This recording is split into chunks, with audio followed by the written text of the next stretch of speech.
Hey guys! Tonight we begin with something a little quieter than usual. No screaming Viking berserkers, no elephants trampling convicts, not even an emperor losing his mind in public. Tonight, we're drifting into the slow, candlelit world of medieval monasteries, which, let's be honest, is basically the medieval version of early retirement. Except instead of golf carts, you get long hours of prayer, bad bread, and the occasional migraine from chanting in Latin you probably don't understand. So if you've ever wondered what it was like to live in near silence, surrounded by stone walls, ruled by bells, and eating what can only be described as soup-adjacent mush, well, you're in the right place. And don't worry, we'll keep it gentle, sleepy, and just boring enough to knock you out before we even get to the part about monks brewing questionable ale. All right.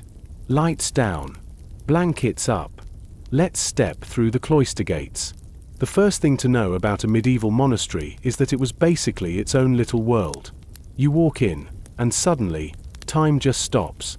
Bells tell you when to wake, bells tell you when to eat, bells tell you when to stop daydreaming about roast chicken because you're supposed to be fasting. And the outside world, wars, kings, plagues, all the fun stuff, kind of fades into the background. Which was probably the point. People joined monasteries for different reasons. Some were true believers, hoping to live closer to God. Others were second sons shoved into the cloister because Big Brother inherited the family land and, well, you needed something to do with your life besides sulk. And some, honestly, were there because they liked the idea of free food, free housing, and not getting stabbed in a feud over sheep. Fair enough. The architecture itself set the tone.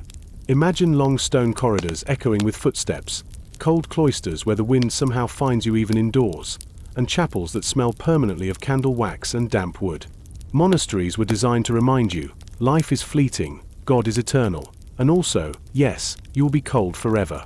Now, the daily schedule, and trust me, it was a schedule, revolved around something called the Divine Office, which sounds like a Netflix show but was actually just the cycle of prayers. Monks prayed at set hours, 7 times a day. And by day, I mean also the middle of the night, because God, apparently, was a fan of 3 a.m. wake-up calls. The first service, called Matins, often began while it was still dark, maybe around 2 or 3 in the morning. Imagine dragging yourself out of bed, wrapped in itchy wool, to mumble psalms in a half-frozen chapel. Honestly, monks invented the original sleep deprivation lifestyle long before college students. After Matins, you might sneak in a nap if you were lucky, before moving on to Lords at sunrise. And so it went, prime at 6 a.m., terce at 9, sext at noon, none at 3 p.m., vespers in the evening, and finally Compline before bed. If that sounds like your day was just broken up into endless little chunks of chanting, yes, exactly. That was the point. Monks were not supposed to have free time to start a side hustle, unless that hustle was copying Bibles very slowly. Food, of course, was another whole story. Let's just say no one was joining a monastery for the buffet. Meals were simple, usually bread, broth, maybe beans, and on rare occasions, fish. Meat was restricted or outright banned in many orders, because apparently the quickest route to spiritual purity was malnutrition. And in case you thought you could at least chat with your neighbor during dinner, nope. Meals were usually eaten in silence while one monk read aloud from scripture. So picture trying to chew a crusty loaf while Brother Stephen drones on about Old Testament genealogies. Sleep aid? Yes. Fine dining experience? Absolutely not. But monks did take food seriously in one way, growing it. Monastic gardens were actually quite advanced. They cultivated herbs for medicine, vegetables for meals, and vineyards for wine. Yes, wine. Because even the strictest monks decided that technically, it's fruit juice. And honestly, you try getting through 7 prayer services a day stone cold sober. Now, if you're thinking monastery life sounds boring, well, it kind of was. But that was also the point. Boredom was seen as a form of discipline. If your life had no distractions, no fun, no TikTok equivalent of the 12th century, you were forced to focus on God. Which sounds noble, but in practice probably just meant staring at the same wall and humming the same psalm until you forgot what year it was. And yet, out of this endless monotony came some remarkable things. For example, monks were the great copyists of medieval Europe. Long before printing presses, every single book had to be written by hand. And who had the time, patience, and poor eyesight to do that? Monks. Imagine sitting in a freezing scriptorium, bent over parchment, carefully writing in principio erat verbum for the 50th time, while your candle sputters and your fingers go numb. Truly, nothing screams eternal devotion like hand cramps from Latin grammar. But thanks to them, entire libraries of classical works survived. We actually owe a huge chunk of our knowledge of ancient philosophy, science, and literature to monks who decided, yeah, let's copy this one too. And sometimes, in the margins, they doodled. Little drawings of cats, or knights fighting snails, or monks complaining about how hungry they were. Which, honestly, makes them feel very human. Monks also had their share of weird little rules. Take the Benedictine order, one of the most famous. Their rulebook was like an over-detailed student handbook. You had to wear simple clothing. You couldn't own private property. You had to obey your abbot like he was the medieval equivalent of a strict dad. And if you messed up, maybe you fell asleep during prayers, or heaven forbid, laughed out loud, you could be punished with extra fasting or sitting by yourself in silence. Basically, detention but holier. Oh, and vows. Once you entered, you swore vows of poverty, chastity, and obedience, which meant no money, no sex, and no arguing with authority. Fun, right? This is why so many younger sons mysteriously chose the cloister life. It was either that, or try your luck as a wandering knight and probably get your head bashed in. At least in the monastery, your biggest danger was tripping over a candle stand. Still, monasteries weren't all gloom. They were also centers of learning, charity, and sometimes, surprisingly good brewing. Monks brewed beer, not just because it was safer than water, but also because it gave them something to look forward to that wasn't turnip stew. Some abbeys became famous for their ale or wine, which, let's be honest, probably helped morale more than chanting psalms at 3 a.m. And monasteries often welcomed travelers, fed the poor, and provided medical care. So while monks might have lived like hermits, they were also quietly holding medieval society together. Without them, things would have been even more chaotic. Which is saying something, considering medieval Europe already had plenty of chaos on the side. And here's the irony. To us, monastery life looks dull. Endless prayers, lousy food, silence, repetition. But to many people back then, it was an oasis of peace. Outside the walls, life was brutal. Wars, famines, plagues, random Viking raids, pick your poison. Inside, at least you had shelter, a community, and the comforting certainty that tomorrow would be exactly like today. And the day after that. And the day after that. Forever. Which, if you think about it, makes monasteries the perfect medieval sleep story. Okay, let's float a little deeper into this cloister routine. Imagine it's midnight. You're wrapped in rough wool, shivering. The bell tolls, echoing through stone halls. You shuffle to the chapel, where candles flicker and shadows stretch along the walls. The chanting begins, low, rhythmic, endless. Your mind drifts. You fight off sleep, though honestly, falling asleep in church was a universal tradition long before Netflix. Hours pass in this slow rhythm of prayer, work, and silence. And maybe, just maybe, in that silence, you feel closer to something eternal. Or maybe you're just really, really hungry for bread. Both are valid medieval experiences. And with that, we'll keep wandering these stone cloisters for a bit longer. There are still gardens to explore, rules to mock, and plenty of sleepy monks to meet along the way. So, you've just made it through the morning cycle of prayers. Maybe you've managed a nap leaning against a pillar, or maybe Brother Gregory elbowed you awake during Lauds. Either way, the sun is up now, and the monastery is stretching into another day that looks suspiciously like yesterday. And the day before that. Because that's monastic life, copy and paste, repeat forever. Let's talk about work. The motto of Benedictine monks was ora et labora, pray and work. Which sounds noble, but in reality, meant you were either on your knees in the chapel or hunched over some tedious task. Farming was the big one. Monasteries were surprisingly good at agriculture. They drained swamps, cleared forests, and basically turned wild landscapes into orderly fields. Medieval monks, God's farmers with bad backs. They raised cattle, planted orchards, grew herbs, and baked bread. The rhythm of farm work actually fit pretty neatly into the rhythm of prayer. You could milk cows at dawn, mutter a psalm or two, then head back inside for prime. It was all one big loop. The monks basically invented the original time-blocked productivity system, except their boss was eternal judgment. But not everyone got stuck digging in the mud. There were also jobs inside. Some monks were scribes, tucked away in the scriptorium. Some were in charge of the cellar, making sure the wine didn't mysteriously vanish. Some brewed beer. Some made cheese.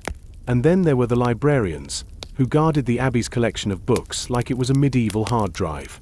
If you were lucky, you might get assigned to kitchen duty. Which sounds dull until you remember that the cook was the only one who decided how watery the soup was going to be that day. That's real power. And of course, someone had to keep an eye on the novices. The new guys. Imagine a bunch of awkward teenagers dumped into a monastery, trying to remember when to bow, when to kneel, and when to just look holy. They usually got the worst jobs: sweeping, hauling water, cleaning out stables. Basically medieval hazing, but with extra psalms. Now, monasteries weren't all male. There were also convents for nuns, which followed many of the same rules. Daily prayer, vows of chastity, silence, work. But convents could sometimes be even stricter. A noble family might send their daughters there to avoid messy inheritances, or just because marrying them off was too expensive. Life inside could be pious and peaceful, or claustrophobic and frustrating. Imagine being locked in for life with 50 sisters and one cranky abbess. Sounds like reality TV, minus the cameras. But convents also had their moments. Some became centers of learning, with nuns writing theology, music, and poetry. Hildegard of Bingen, for example, yes, the one with the visions and the very intense mystical writings, was a nun. She composed music, studied medicine, and probably rolled her eyes daily at how little sleep she was getting. So don't underestimate convent life. It was still boring, but occasionally brilliant. Speaking of boredom, let's talk about silence. Monasteries were often called cloisters of silence for a reason. Conversation was limited, and in some orders, forbidden except at certain times. If you wanted to say something at dinner, you had to use hand signals, which led to monks developing an entire sign language for food items, chores, and complaints. Imagine pointing vaguely at a loaf of bread and then at yourself to mean, "Can you pass that before I starve?" Silent charades became a lifestyle. The idea was that silence helped you focus on God. In practice, it probably helped you avoid Brother Thomas's endless rant about how the soup was too salty again. Either way, the monastery wasn't exactly buzzing with lively chatter. The only real noise was chanting, bells, and maybe the occasional cow mooing outside the walls. Now let's wander into the scriptorium. This was the heart of many monasteries, the book factory. And by factory, I mean one monk hunched over parchment for 12 hours straight. Copying a single Bible could take years. You had to grind your own ink, prepare vellum from animal skins, and write in neat, tiny letters that looked like they were printed. If you made a mistake, you scraped it off with a knife. Imagine the stress of that job. One wrong word, and you're praying for forgiveness while your abbot glares at the wasted parchment. But here's the thing, monks got creative in the margins. While copying Augustine's City of God, you might draw a little cartoon knight fighting a giant snail, or a cat stretching across the page, or a sarcastic note like, "This parchment is thin. The ink is bad. My hand hurts." The medieval equivalent of leaving passive-aggressive comments in Google Docs.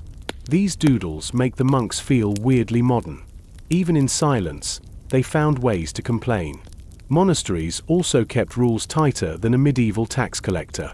The Benedictine Rule, for instance, specified everything, from how many times a day you prayed, to how much you ate, to how many blankets you could have on your bed. Spoiler, not many. The idea was discipline, humility, and equality. Everyone wore the same rough robe. Everyone slept in the same kind of cell. And everyone ate the same sad bowl of beans. Equality through collective suffering. Very on brand for the Middle Ages. And yet, abbots, the heads of monasteries, sometimes bent the rules. Especially in wealthy abbeys.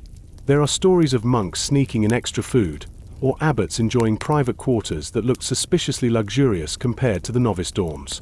Human nature, right? Even in the most disciplined cloisters, somebody was always trying to score an extra blanket. What about health? Monks were some of the few people in medieval Europe with access to basic medicine. Monastic infirmaries treated sick brothers with herbal remedies, bleeding, and the occasional prayer marathon. They weren't doctors by modern standards, but compared to the local barber surgeon who thought leeches solved everything, monks were basically healthcare professionals. Their herb gardens grew things like sage, mint, and rosemary, which were good for both healing wounds and spicing up bland stew. Dual purpose. Of course, not all treatments worked. Sometimes healing meant lying in a dark room while someone read psalms over you until you either recovered or didn't. But still, for the Middle Ages, monasteries were oddly ahead of the curve. And monasteries weren't just religious. They were social hubs.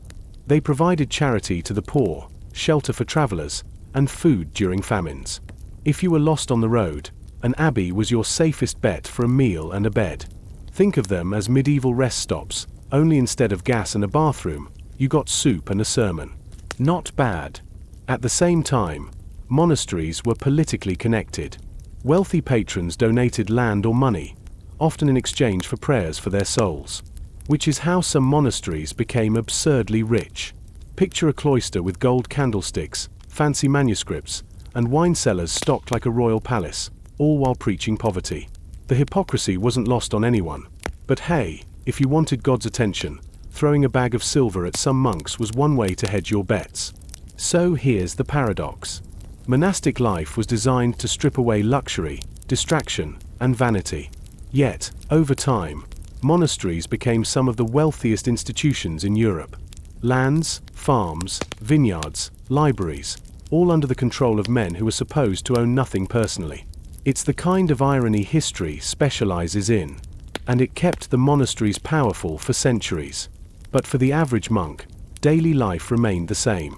Bells ringing, chanting echoing, bread breaking, silence stretching, a rhythm so steady you could measure your whole life by it. And honestly, if you were looking for a way to escape the chaos of medieval Europe, this wasn't a bad deal. Eternal routine. No surprises. Just endless cloisters of silence. And so the day drifts on. By evening, the last service, Compline, fills the chapel. The monks chant softly, candles flicker, and the stone walls soak up the sound. Then silence falls again. One by one, the brothers retreat to their cells. Tomorrow, they'll do it all again. And again. Until time itself feels like one long, unbroken chant. Which, when you think about it, is the perfect lullaby. So, by now you've got the picture. Monasteries were places of routine, silence, and an almost obsessive devotion to making sure nobody ever had too much fun. But it wasn't just about the daily grind. Some monasteries became genuinely famous, either for their wealth, their architecture, or just the eccentric personalities who ran the place. Because even behind stone walls, medieval drama had a way of seeping in. Let's start with Cluny Abbey in France. Founded in the 10th century, this was not your average quiet little monastery with a few cows and a squeaky bell. Oh no. Cluny was the medieval equivalent of a mega-corporation. It controlled hundreds of daughter houses across Europe, had enormous wealth, and built churches so massive they made local cathedrals look like garden sheds. The monks at Cluny chanted longer, prayed harder, and, most importantly, attracted donations from kings and nobles who wanted those sweet, sweet prayers for their souls. But of course, all that money and influence meant Cluny had its critics. Other monastic orders looked at it and said, aren't you guys supposed to be poor? Which is a fair point when your abbey looks more like a palace than a cloister. Still, Cluny left its mark. If you're wondering why half of Europe is covered in giant Romanesque churches, you can thank the monks who decided God liked his buildings really big. Then there's Monte Cassino in Italy. This was the mother house of the Benedictines, founded by Saint Benedict himself in the 6th century. Picture a hilltop fortress of faith, standing guard over the Italian countryside. It became one of the most important monasteries in Europe, and also one of the most frequently destroyed. Lombards, Saracens, Normans, earthquakes, you name it. Monte Cassino was basically history's punching bag. But every time it fell, it was rebuilt. Like a stubborn medieval phoenix, rising again with fresh monks and slightly worse architecture. And let's not forget Iona, that tiny island monastery off the coast of Scotland. Remote, windswept, and surrounded by freezing waters. It became a powerhouse of early Christian learning, sending missionaries across Britain and beyond. But isolation had its downsides. Every so often, Viking raiders would show up, and the monks would suddenly discover that silence was not much help against axes. Still, Iona endured. And if you're looking for the purest vision of cloister life, cold, damp, remote, but spiritually intense, Iona checks every box. Now, famous monasteries were run by famous abbots. And abbots were characters. Some were saints, others were schemers, and a few were basically medieval CEOs. Take Abbot Suger of Saint-Denis in France. This guy loved art, architecture, and shiny things. Under his leadership, the Abbey Church of Saint-Denis got a major glow-up, with stained glass windows that flooded the place with light. He basically invented Gothic architecture in his spare time. Which is ironic, considering monks were supposed to avoid extravagance. But Suger's logic was that beauty itself could lead people closer to God. And also, big windows just look nice. Then you had abbots who leaned more toward power politics. Some abbots controlled vast estates, collected taxes, and bossed around peasants like miniature kings. They sat in parliaments, advised monarchs, and occasionally made enemies who accused them of forgetting their vows of humility. Which, to be fair, they probably had. But it's hard to stay humble when you live in a monastery with more land than the local duke. Of course, monasteries also produced their fair share of scandals. Because when you lock dozens of people together under strict rules, someone is going to break them. There are records of monks sneaking out at night, abbots hoarding wealth, and even entire communities rebelling against their leaders. The rule of Saint Benedict might have been clear, but human nature was always messier. One of the more famous reform movements was the Cistercians. They thought Cluny had gone soft, too rich, too fancy, too much meat on Fridays. So they went back to basics, remote locations, plain architecture, no nonsense. Their abbeys were stark, functional, and surrounded by wilderness. And because austerity never goes out of style, the Cistercians actually thrived. Nothing says we're holier than you quite like living in a swamp and pretending to enjoy it. Then there are the quirky legends that cling to monasteries. Because monks weren't just praying, they were also telling stories. One favorite involves Saint Dunstan, an English abbot who supposedly grabbed the devil by the nose with a pair of tongs. Which is exactly the kind of thing you'd expect from a man stuck in a cloister all day. Lots of imagination, and maybe too much time with the blacksmith's tools. Or the story of Saint Bernard of Clairvaux, who was so intense about discipline that he supposedly converted people just by glaring at them. Imagine being stared into holiness. A fun bedtime skill if you could learn it. And then, of course, there were miracle tales. Monks loved to write about holy relics curing diseases, saints appearing in visions, or bread multiplying mysteriously. Whether you believe them or not, these stories added a little sparkle to the otherwise flat routine of daily life. Think of them as medieval fan fiction, except the main characters were saints instead of superheroes. Now, what about the surroundings?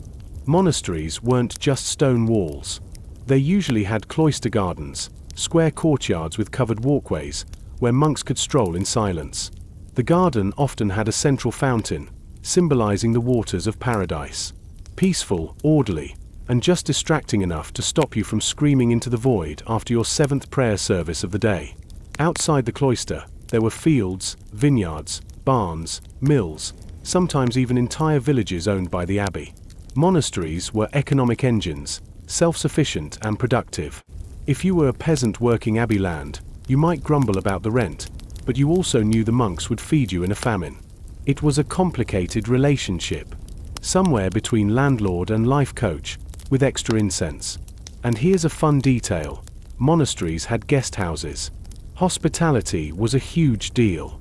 If a traveler knocked on the door, the monks were supposed to welcome him as if he were Christ himself.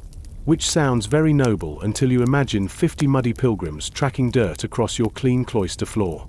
Still, it was part of the rule. Travelers got food, a bed, and maybe a lecture about their sins. Better than a roadside ditch, at least. Sometimes, those travelers were important figures, nobles, bishops, even kings. Which meant the monks had to put on their best faces and pretend they weren't quietly dying of boredom. For visiting elites, monasteries offered both a retreat and a chance to impress God with their generosity. A well-timed donation could secure prayers for your soul, and maybe slightly better seating in the afterlife. So, while the rhythm of monastic life never really changed, the monasteries themselves were constantly shaping the medieval world.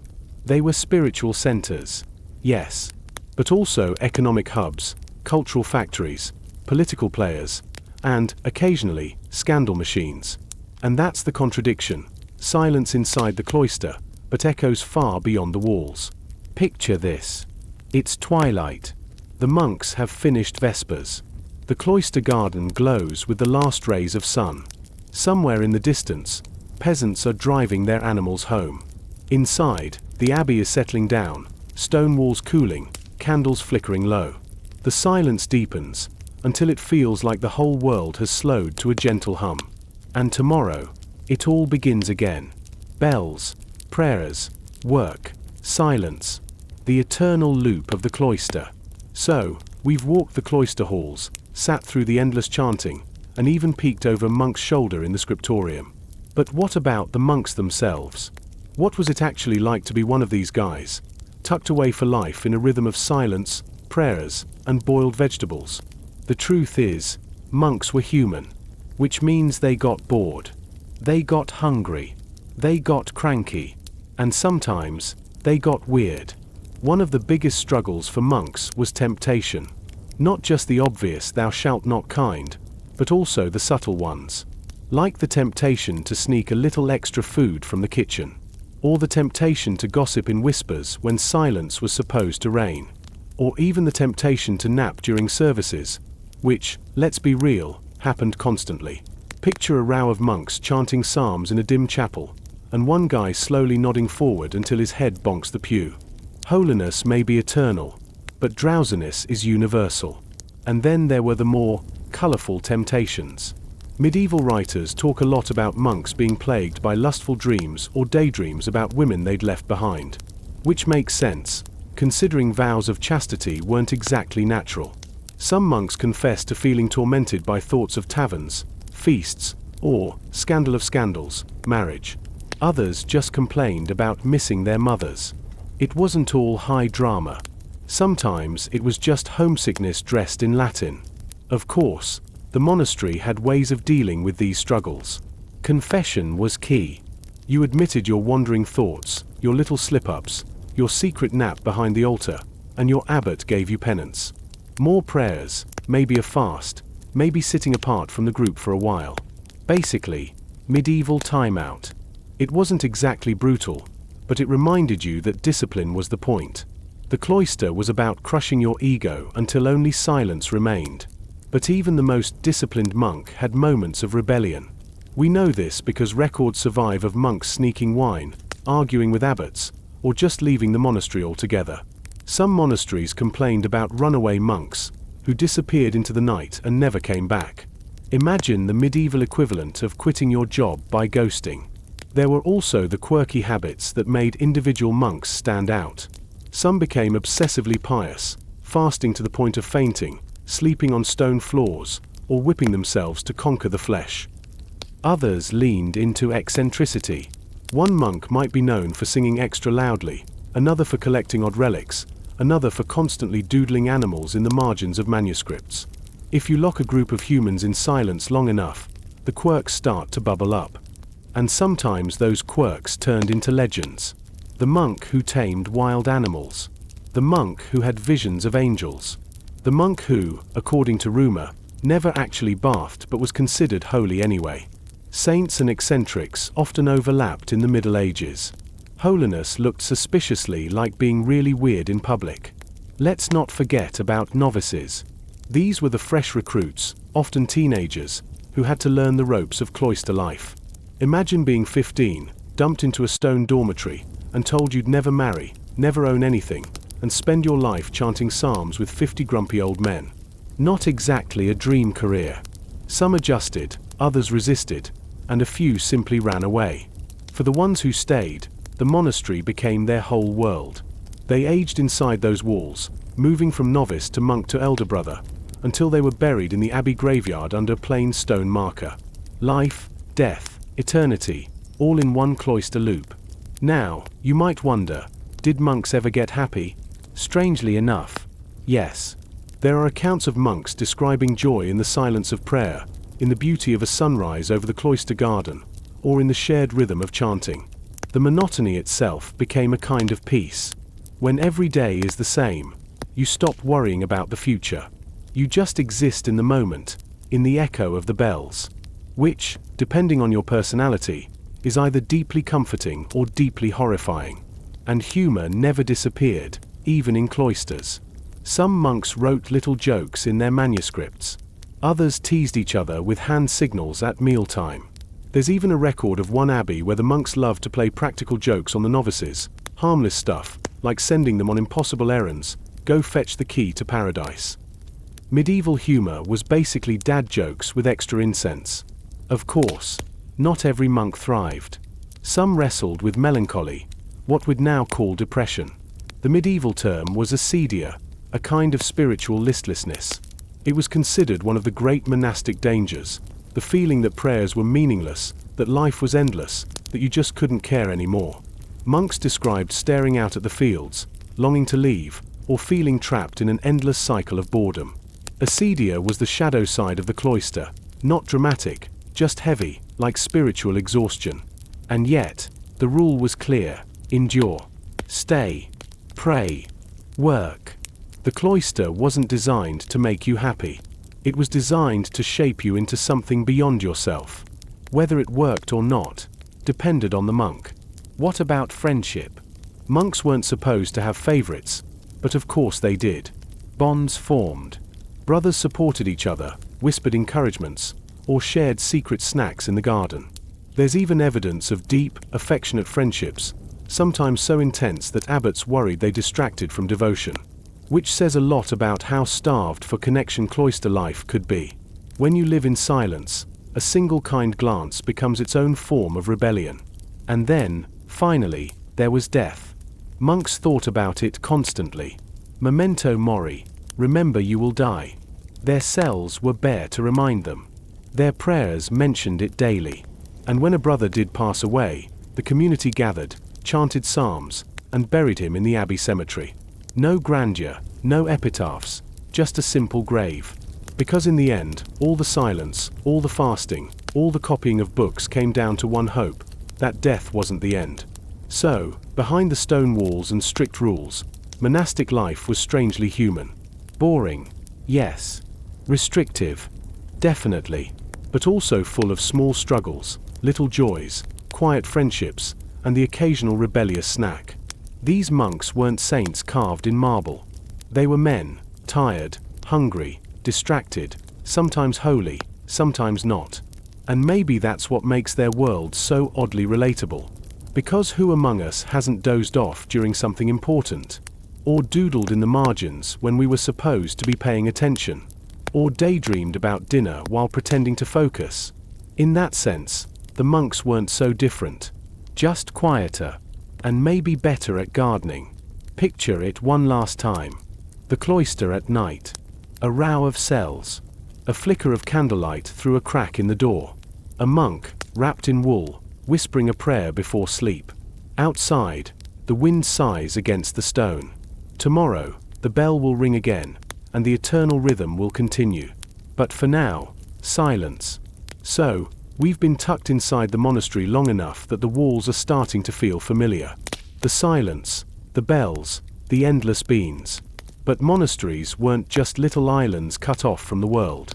As much as the monks liked to pretend they lived only for prayer and eternity, they were tangled up with kings, nobles, and the politics of the day. Because in the Middle Ages, even silence had a price tag. Let's start with the most obvious: land and money. Monasteries didn't survive on vibes alone. They needed fields, farms, and peasants to keep the bread rolling in. Many noble families donated land to abbeys, sometimes out of genuine piety, sometimes out of guilt, sometimes just to score a permanent prayer subscription for their souls. Think of it as a medieval version of thoughts and prayers, except you had to back it up with a few acres of wheat fields. And once a monastery owned land, that meant peasants worked it. They plowed, sowed, harvested, and paid rent to the abbey, which made the monks landlords, spiritual landlords, but landlords all the same. You can imagine the irony: a brother in a rough wool robe lecturing about poverty, while peasants scraped together enough to hand over the abbey's share of their grain. The cloister might preach simplicity, but the abbey's barns still filled with tithes. Kings and rulers noticed. Supporting monasteries was good politics. You could show off your piety, curry favor with the church, and guarantee prayers for your dynasty long after you were gone. Monarchs funded monasteries, built new abbeys, and appointed abbots, often picking men who were politically useful. Some abbots were basically royal agents in monks' clothing. Not exactly the humble shepherd of souls that Saint Benedict had in mind. And then there were the abbeys so rich and powerful they acted like mini-states. They collected taxes, minted coins, and fielded armies of serfs. Picture a monastery with a bigger budget than the local baron. It happened. Which also meant these holy houses occasionally found themselves in the middle of wars. Armies marched through, plundered, or demanded donations. A monastery might survive one war, only to be flattened in the next. Silence, it turns out, wasn't much protection against a knight who wanted your wine cellar. Of course, kings also used monasteries as convenient storage units for relatives. Got a spare daughter you don't want to marry off? Convent. A troublesome younger brother who might stir up rebellion? Cloister. A widow queen who might remarry inconveniently? Nunnery. It was basically medieval HR, reassign the problematic family members to God's payroll and call it a day. Sometimes, this worked beautifully.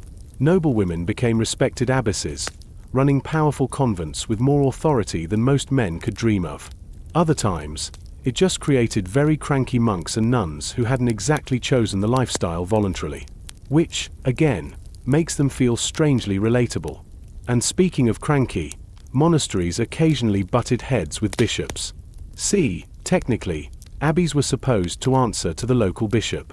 But big monasteries often got exemptions, special privileges that let them report straight to the Pope instead. Which bishops hated, because it meant less power and fewer juicy donations under their control.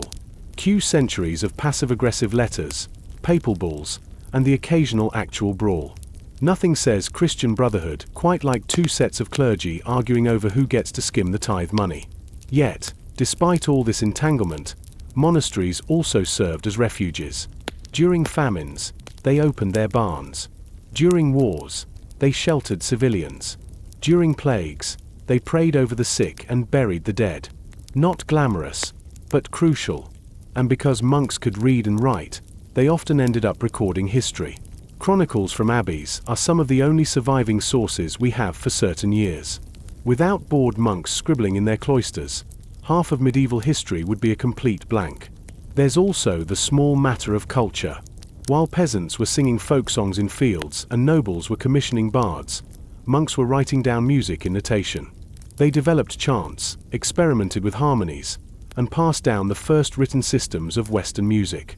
Gregorian chant? Yep. Monks. That endless, droning, sleep-inducing sound that's perfect for lulling modern YouTube audiences into dreamland. You're welcome. And manuscripts, those beautiful illuminated books with gold leaf, bright colors, and intricate letters. Monks again. Even if the average monk was doodling snails in the margins, some of them were producing actual works of art that still dazzle today. So yes, monasteries were boring. But out of that boredom came books, music, and art that defined medieval culture. Not bad for men who spent most of their day worrying about whether their soup was too thin. Now, let's talk about royal visitors. When kings visited monasteries, it was a big deal. The monks lined up, the abbot put on his best vestments, and everyone pretended they weren't silently panicking about whether the king would notice the leaky roof in the guest house. Royal visits meant prestige, donations, and sometimes protection. But they also meant disruption. Imagine trying to keep your vow of silence while the king's hunting dogs are barking through the cloister garden. Not exactly peaceful. And yet, those visits tied monasteries directly to the lifeblood of kingdoms. A king might stop at an abbey before battle, ask the monks for prayers, and then return afterward with gifts if he won, or with excuses if he lost. Monasteries became part of the rhythm of royal life, even if their own rhythm was supposed to be eternal and unchanging. Here's the irony again. Monks swore vows of stability, poverty, and obedience. But monasteries themselves were restless, wealthy, and politically influential. The individual monk might live in silence, but the institution was anything but silent in the wider world. It shaped kingdoms, recorded history, and sometimes acted as a check on rulers, or a very convenient ally. So when we picture monasteries as little bubbles of peace, that's only half true. They were peaceful on the inside, but their ripples spread everywhere. Into politics, into culture, into the very idea of what medieval Europe was. The silence of the cloister became the echo chamber of an entire civilization. And yet, for the monks themselves, all this was background noise. Whether their abbey was rich or poor, famous or forgotten, their day still looked the same. Bells, prayers, work, silence, repeat. While kings came and went, wars raged, and dynasties rose and fell, the cloister remained steady. Eternal. Or at least, that's how it felt from the inside. Picture this. It's winter. Outside, a warlord is gathering men, plotting raids, sending messengers with orders. Inside the monastery, a monk is bent over his parchment, carefully tracing letters by candlelight. He has no idea about the warlord. Or maybe he does, but it doesn't matter. His world is the page, the ink, the silence. Tomorrow, the war might sweep past the walls, or it might not. Either way, the bell will ring at midnight, and the chant will begin again. And that's the strange paradox of the cloister. On one hand, it was tied into everything. On the other, it was removed from everything. Both powerful and powerless. Both worldly and otherworldly. A little loop of eternity tucked inside a very messy world. So, monasteries had power, wealth, land, and silence. A nice package deal. But nothing lasts forever. Not even stone walls and endless chanting. Over time, cracks began to show. Not literal cracks, though those drafty roofs were probably a constant problem, but spiritual ones. The cloisters that once promised purity and eternal devotion started looking a little too comfortable. A little too wealthy. A little too human. The first problem was the obvious one: money. When monasteries became rich, they stopped looking like places of holy poverty and started looking suspiciously like country clubs for pious landlords. Instead of bare chapels, some abbeys gleamed with gold chalices, silver candlesticks, and enough wine barrels to drown an entire village. The monks who were supposed to live simply sometimes dined better than the peasants who worked their fields. And people noticed. That's when reform movements kept popping up, like weeds in the cloister garden. The Cistercians, for example, showed up in the 12th century wagging a collective finger at Cluny and saying, "You guys got too fancy." Their solution? Go back to basics. Remote locations. Simple stone churches. Plain habits. Less feasting, more fasting. It was monastic minimalism, centuries before Instagram made it trendy. And, of course, the movement exploded. Because nothing says authentic spirituality like voluntarily living in a swamp. But even reforms didn't last forever. Give it a century or two, and the Cistercians themselves started getting rich off wool production and land grants. Apparently, when you're really good at farming sheep, poverty becomes surprisingly profitable. It was the cycle of monastic history. Start simple, grow rich, get corrupt, spark a reform, rinse, repeat. The monastery treadmill never really stopped. Then came the late Middle Ages, and things got even trickier. Plagues swept through, cutting down monks along with everyone else. The Black Death in the 14th century wiped out entire communities. Some abbeys never recovered. Silence wasn't just a vow anymore. It was the sound of empty cloisters. At the same time, new movements of spirituality rose outside the monasteries. Mystics, lay brotherhoods, and wandering preachers claimed you didn't need a cloister to find God. You could pray in your home, in your town, in your heart. Which made monasteries look a little outdated. Why spend your life copying books in a cold scriptorium when someone could just read the Bible aloud in the marketplace? And then there was the Reformation. Oh yes. The 16th century wasn't kind to monasteries. Reformers accused monks of being lazy, corrupt, and useless. Which, to be fair, some of them were. Monasteries were dissolved, lands seized, libraries looted. In England, Henry VIII shut down hundreds of abbeys in one sweeping move, redistributing their lands to nobles and himself. Goodbye cloisters. Hello royal coffers. Centuries of quiet routine disappeared almost overnight, replaced by silence of a very different kind. But let's not be too harsh. Even in their decline, monasteries had done their work.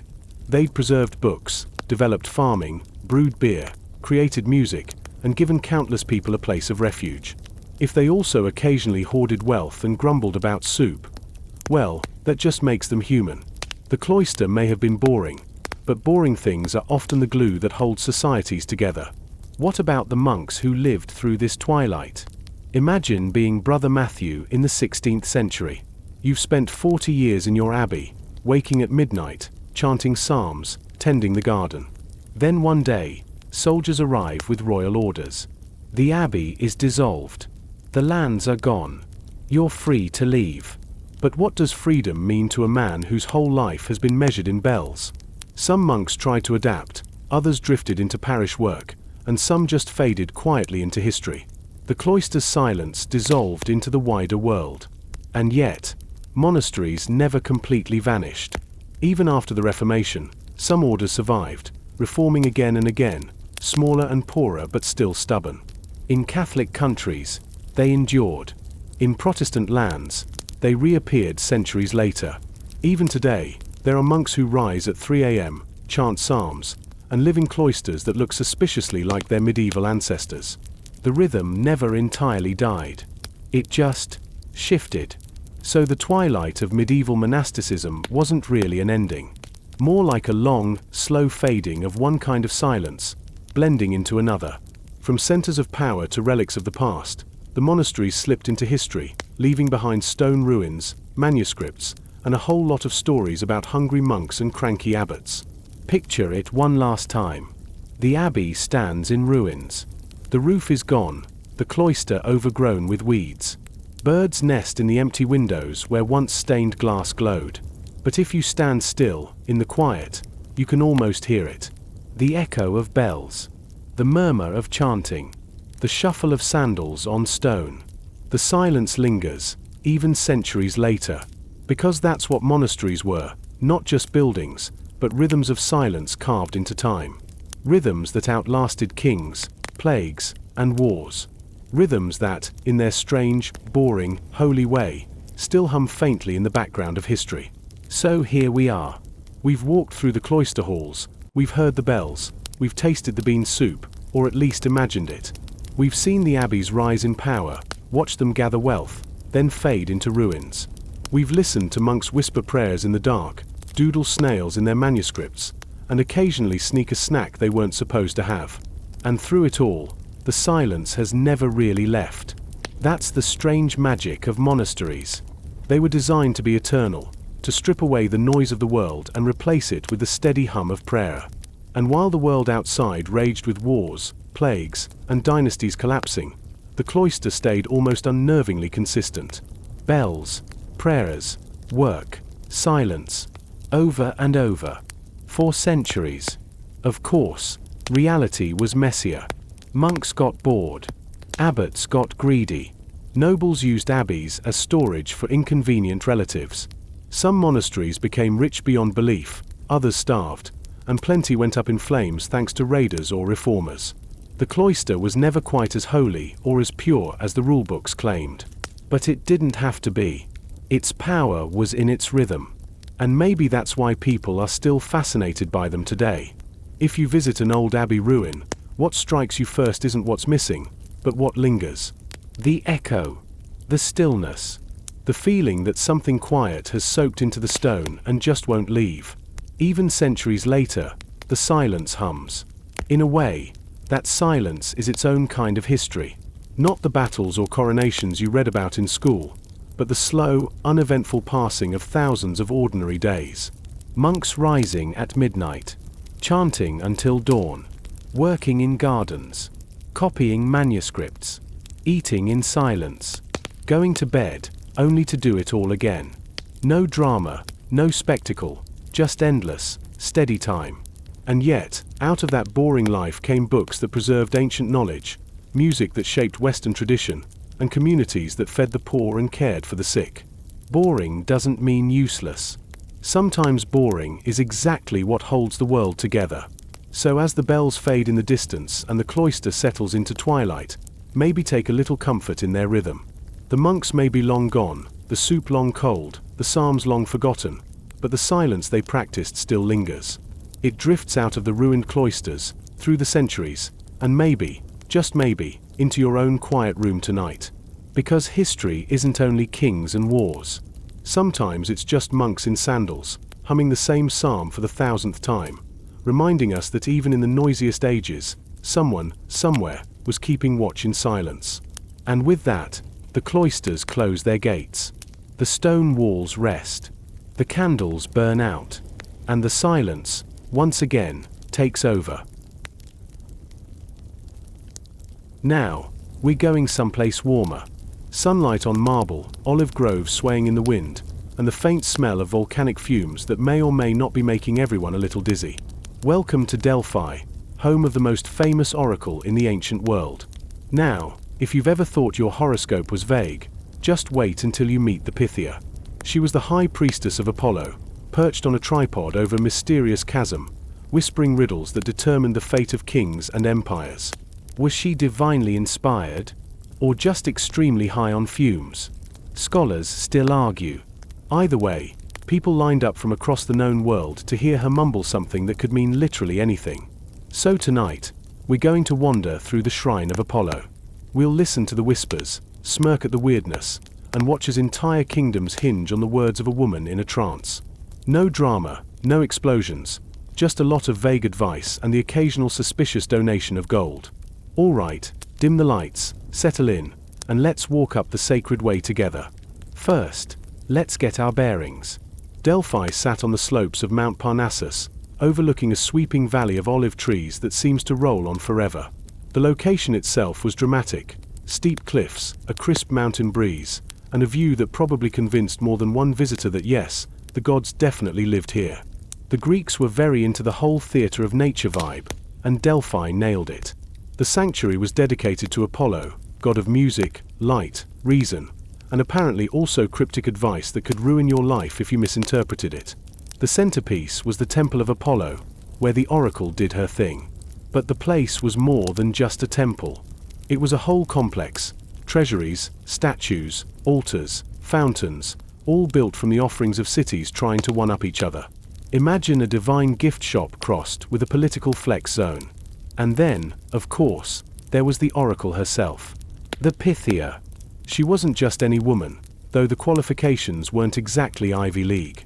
Tradition said she had to be a local, older, and living a life of chastity, which, translated, usually meant a middle-aged woman chosen by the priests who ran the sanctuary. Once selected, she basically became the mouthpiece of Apollo. Her job: sit on a tripod, inhale the mysterious vapors rising from the ground, and then mutter things in a trance that the priests would translate. Now, whether those fumes were divine, geological, or just very bad air conditioning is still debated. Some modern geologists say Delphi sits on a fault line that released gases like ethylene, which can cause euphoria and disorientation. So, yes, the oracle may have been speaking to Apollo, or she may have just been really, really high. But hey, if the advice sounded profound, who cared? Pilgrims came from everywhere. Before meeting the oracle, they had to go through a whole ritual: purify themselves in the Castalian spring, sacrifice a goat, and pay a hefty fee, because spiritual wisdom was never free. Then, after waiting their turn, they'd finally be ushered into the temple, where the Pythia sat in her trance. The air was heavy with incense, the light dim, the stone walls echoing every whisper. And then she would speak. Or, more accurately, she would babble. The priests would take her words, scribble them down, polish them up into something poetic, and voila, prophecy. And of course, it was always just vague enough to fit any outcome. Ask if you'll win a war, and the oracle might say, a great empire will fall. Which, sure, but whose empire? Yours or theirs? Details. Details. The genius of the oracle was never being wrong, because no one ever agreed on what she'd actually meant until after it happened. But here's the thing. People believed. Kings, generals, city-states, they trusted the oracle's whispers more than their own generals. They made huge decisions based on her words. Go to war. Marry this princess. Found a colony. Ask the Pythia first. Which is hilarious, considering the fate of empires was basically resting on the slurred mumblings of a woman inhaling questionable fumes. And yet, that belief made Delphi powerful. Not just religiously, but politically and economically. City-states poured treasure into the sanctuary. Lavish statues, golden tripods, entire treasuries filled with loot, all donations to Apollo. Which also conveniently advertised how rich and powerful the donor city was. The sacred way up to the temple was basically a catwalk of ancient propaganda. Corinth showing off here, Athens flexing there, Sparta quietly sharpening its spears in the corner.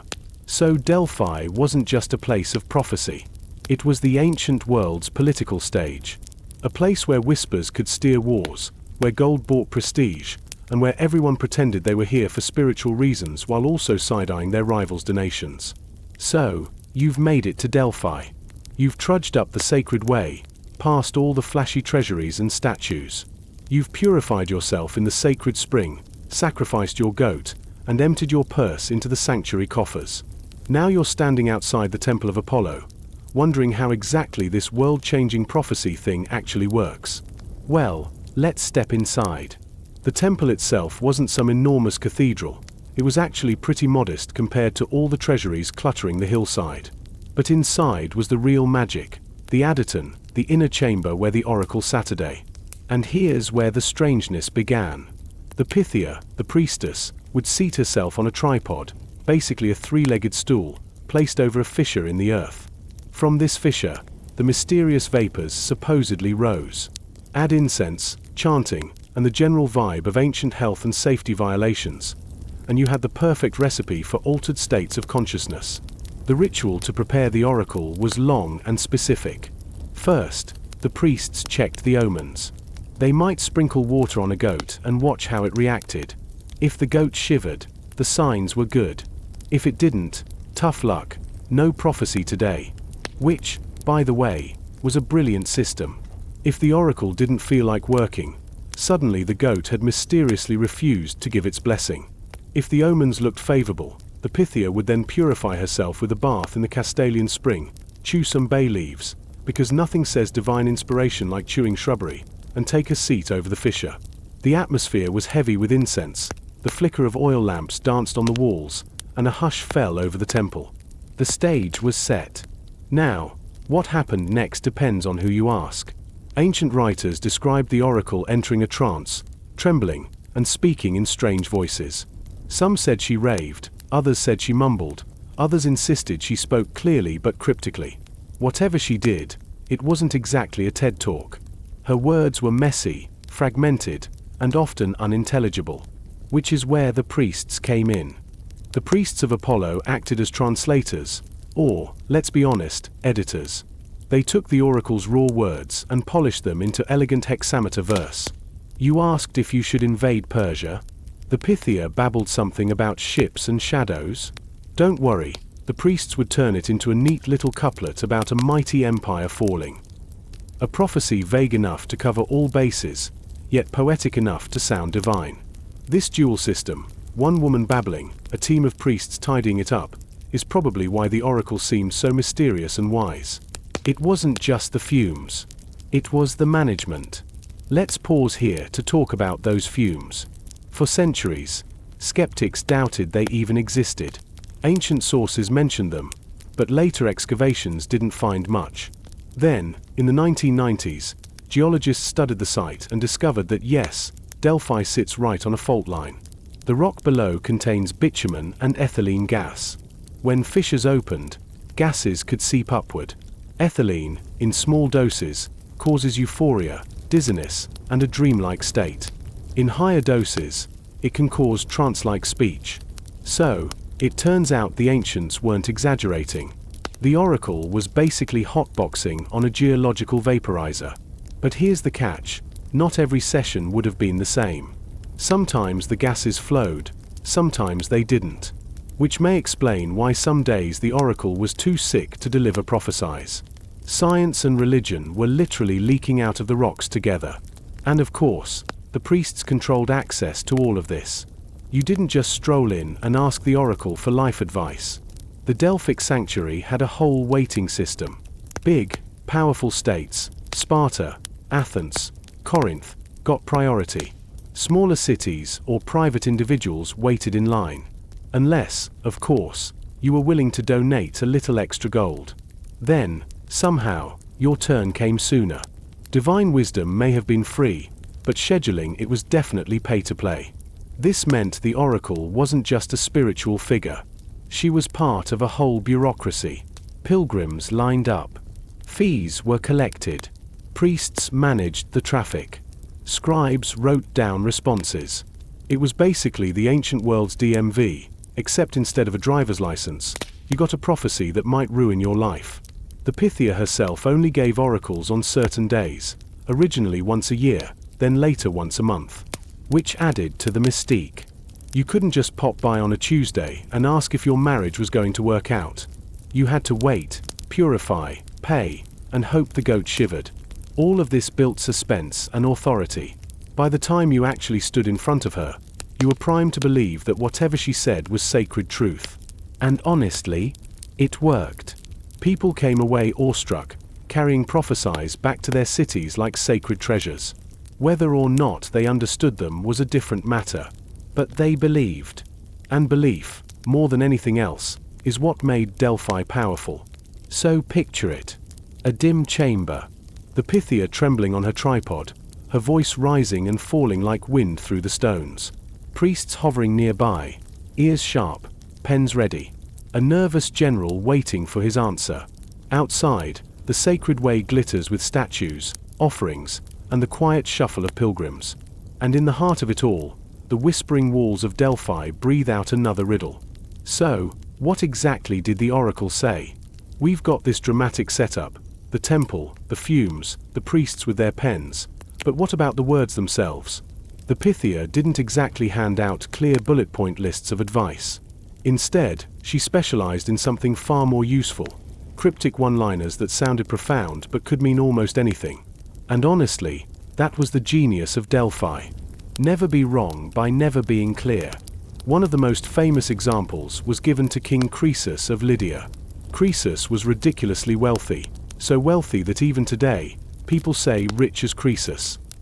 But he was also curious about testing the oracle's accuracy. Before launching a war against Persia, he asked what would happen.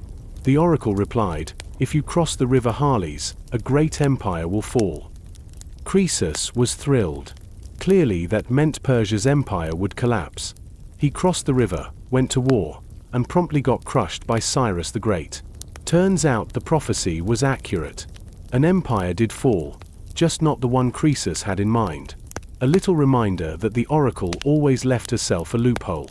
Then there's the story of the Battle of Salamis during the Persian Wars. The Athenians, terrified of Xerxes' massive invasion force, ran to Delphi for advice. The oracle's response? Something about the Greeks finding safety behind wooden walls. Now, interpretations varied. Some Athenians thought it meant literally building a wooden palisade around the Acropolis. Others suggested it referred to their navy. Fortunately for Greece, the naval interpretation won out. The Athenians trusted their triremes, fought the Persians at Salamis, and managed a stunning victory. If they'd gone with the wooden fence idea, history would have looked very different. So yes, the prophecy was brilliant, vague enough to cover both interpretations, but poetic enough that later historians could nod and say, "See? The oracle was right." Another gem comes from Sparta. Before the legendary Battle of Thermopylae, the oracle told the Spartans that either their city would be destroyed or one of their kings must die. Leonidas, naturally, took this as his cue to march off to certain death with 300 of his best-dressed warriors. And while the Spartans technically lost the battle, the prophecy was again validated. The king died. The city survived. Box ticked. Prophecy fulfilled. It's almost like the oracle was a master of conditional statements. Heads I win, tails you lose. But either way I was technically correct. Sometimes, though, the prophecies got almost absurdly cryptic. A colonist might ask whether founding a city in some swampy corner of the Mediterranean was a good idea. The oracle would say something like, "You will be happy there, after much suffering." Which is both unhelpful and completely inevitable. Of course you'll suffer building a city from scratch. That's like telling someone moving apartments that you will sweat, but eventually you will rest. Thanks, Apollo. And then there were the wordplay prophecies. The oracle loved puns. For instance, King Aegeus asked about having children, and the oracle told him, "Do not loosen the bulging mouth of the wineskin until you return to Athens." Which sounds less like divine wisdom and more like oddly specific drinking advice. Naturally, he misunderstood it, fathered Theseus on the way home, and the rest is mythological history. This was the pattern. People came to Delphi desperate for clarity, and the oracle gave them riddles.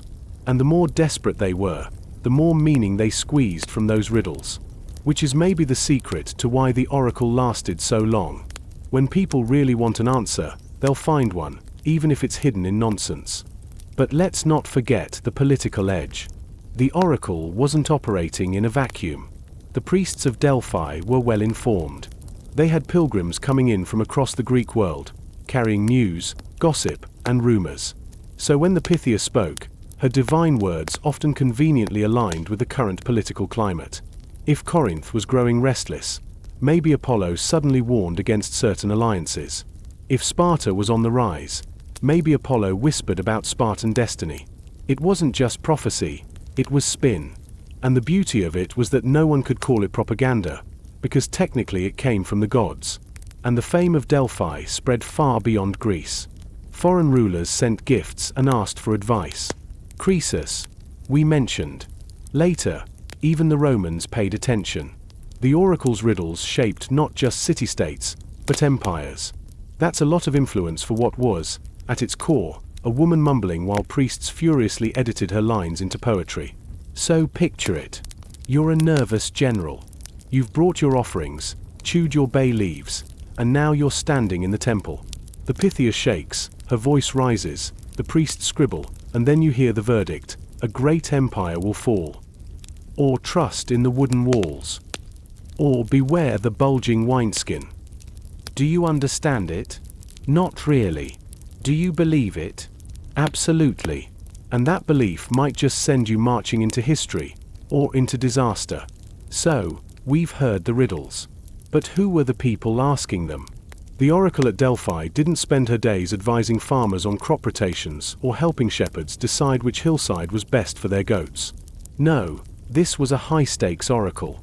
The visitors were kings, generals, and ambassadors, which meant the prophecies were less about will my sheep survive the winter, and more about should I risk my entire army on this war I'm not sure I can win. And naturally, when you gather a bunch of ambitious rulers desperate for reassurance, the results are both predictable and, well, a little funny. Take Croesus of Lydia, again. He's the poster child for misinterpreting oracles. After his disastrous war with Persia, he actually survived and was brought before Cyrus the Great. Legend says he complained to Apollo, "Why did you trick me?" And Apollo, in true godlike fashion, apparently answered that the oracle had spoken the truth. Croesus had just been too thick to understand it. Which is kind of like blaming your GPS when you drive into a lake. The instructions were technically correct. You just weren't. Then there were the Spartans. Oh, the Spartans loved Delphi. They treated Apollo like their personal life coach. When they weren't busy training for war, they were sending ambassadors to Delphi, asking if the gods approved of their next round of flexing. The oracle often gave them a green light, probably because Sparta's military reputation was intimidating enough that even priests thought twice before giving them bad news. But occasionally, the oracle slipped in some snark. At one point, when the Spartans were getting too arrogant, Apollo reportedly warned them that their city would only survive as long as it respected the voice of the oracle. Translation: don't get too cocky, or we'll start giving your enemies better riddles. Subtle, but effective. Athens, meanwhile, had a more complicated relationship. They got the famous wooden walls prophecy before Salamis, which turned out well. But the Athenians were also a democracy, meaning they sent committees to Delphi. Imagine a group of squabbling politicians trying to agree on what the oracle meant. You can almost hear the arguments. Clearly she meant build ships. No, clearly she meant build fences. No, clearly she meant both. Democracy at work, folks. Even when dealing with divine whispers, Athenians managed to argue about it for hours. And then there were the cities that used Delphi for propaganda. Some would brag that Apollo favored them, pointing to a conveniently flattering prophecy. Others would pay for lavish statues or treasuries at Delphi, hoping the oracle would accidentally lean their way in future disputes. It was less about divine wisdom and more about ancient lobbying. And just like modern lobbying, money often spoke louder than principle. For example, Athens once built an entire treasury at Delphi after defeating the Persians, stuffed with trophies of war. It wasn't just a gift to Apollo. It was a massive billboard screaming, "Look how great we are." Every visitor walking up the sacred way saw it. The prophecy might have been vague, but the message was crystal clear. Athens wanted everyone to know it was now a big deal. But Delphi didn't always hand out flattery.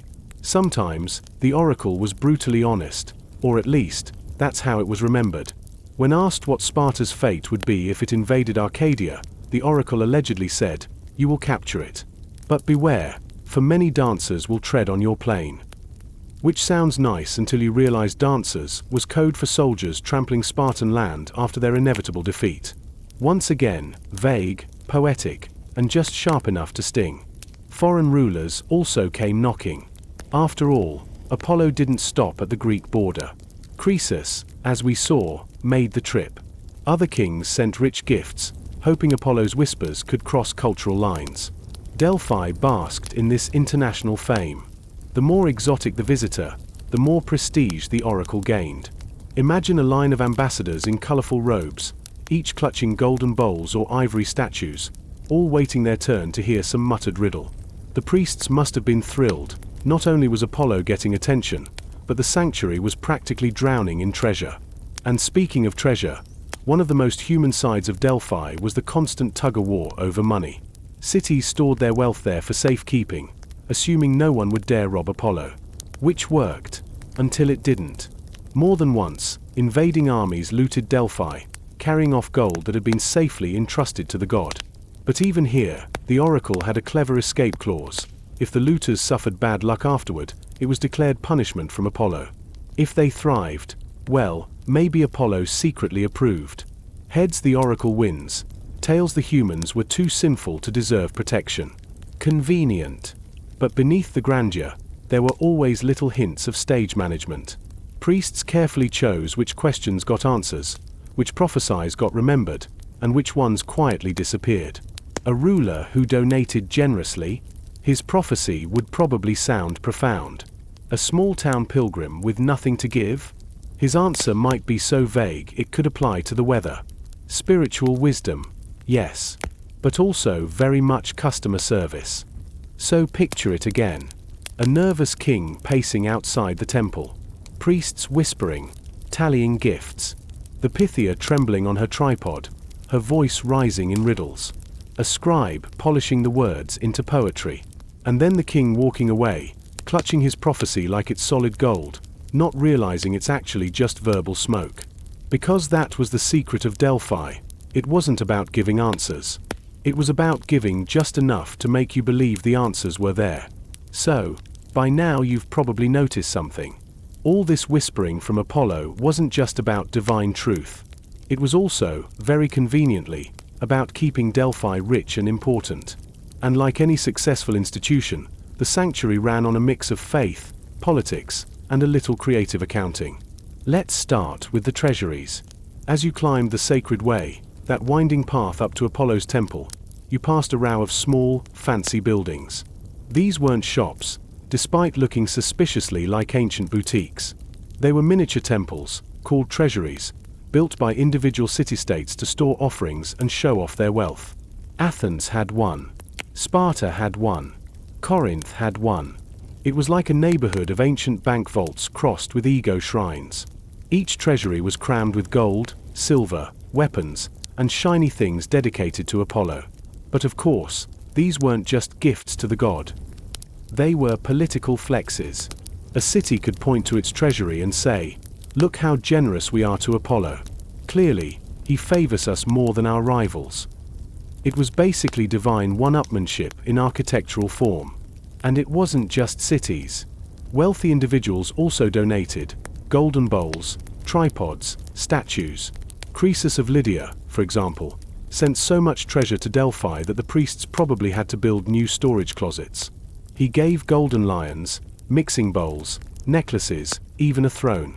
Imagine being so rich you donate your furniture to a foreign temple. Of course, the priests of Delphi made sure everyone knew exactly who had given what. Names were inscribed, dedications carved. It was the ancient equivalent of a donor wall at a university. And just like modern donor walls, the implication was clear: the bigger your gift, the better your treatment. Did Apollo really care about gold lions? Probably not. But the priests who managed his shrine? They definitely did. Now, running this operation required organization. The Amphictyonic League, a council of Greek states, oversaw Delphi's sanctuary. They were supposed to keep it neutral, protect its treasures, and manage the games held in Apollo's honor. But neutrality is a slippery word. In practice, the League was constantly squabbling, especially when powerful states like Athens or Thebes wanted more control. Delphi wasn't just a religious site, it was a political pawn. Wars were even fought over who got to manage it. Nothing says sacred like armies marching to seize the god's donation box. Inside the temple, meanwhile, the priests ran the show. They controlled the schedule, the fees, and the interpretations. Want your prophecy faster? Maybe a bigger donation will help. Want a slightly more flattering answer? Funny how Apollo always seemed more positive toward people who had just built him a shiny new treasury. Spiritual guidance with deluxe upgrades available. This didn't mean the oracle was a total scam. People genuinely believed. The Pythia herself likely entered real altered states, and the rituals had deep cultural roots.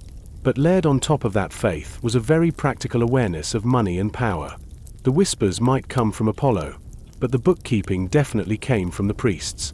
And Delphi wasn't just sitting on treasure. It also hosted the Pythian Games, second only to the Olympics in prestige. These were held every 4 years, featuring music, poetry, and athletic contests. Unlike the Olympics, the Pythian Games had a big cultural focus: lyres, singing, recitations of Homer. So in addition to sweaty athletes, you also got poets dramatically declaiming while Apollo's priests nodded along.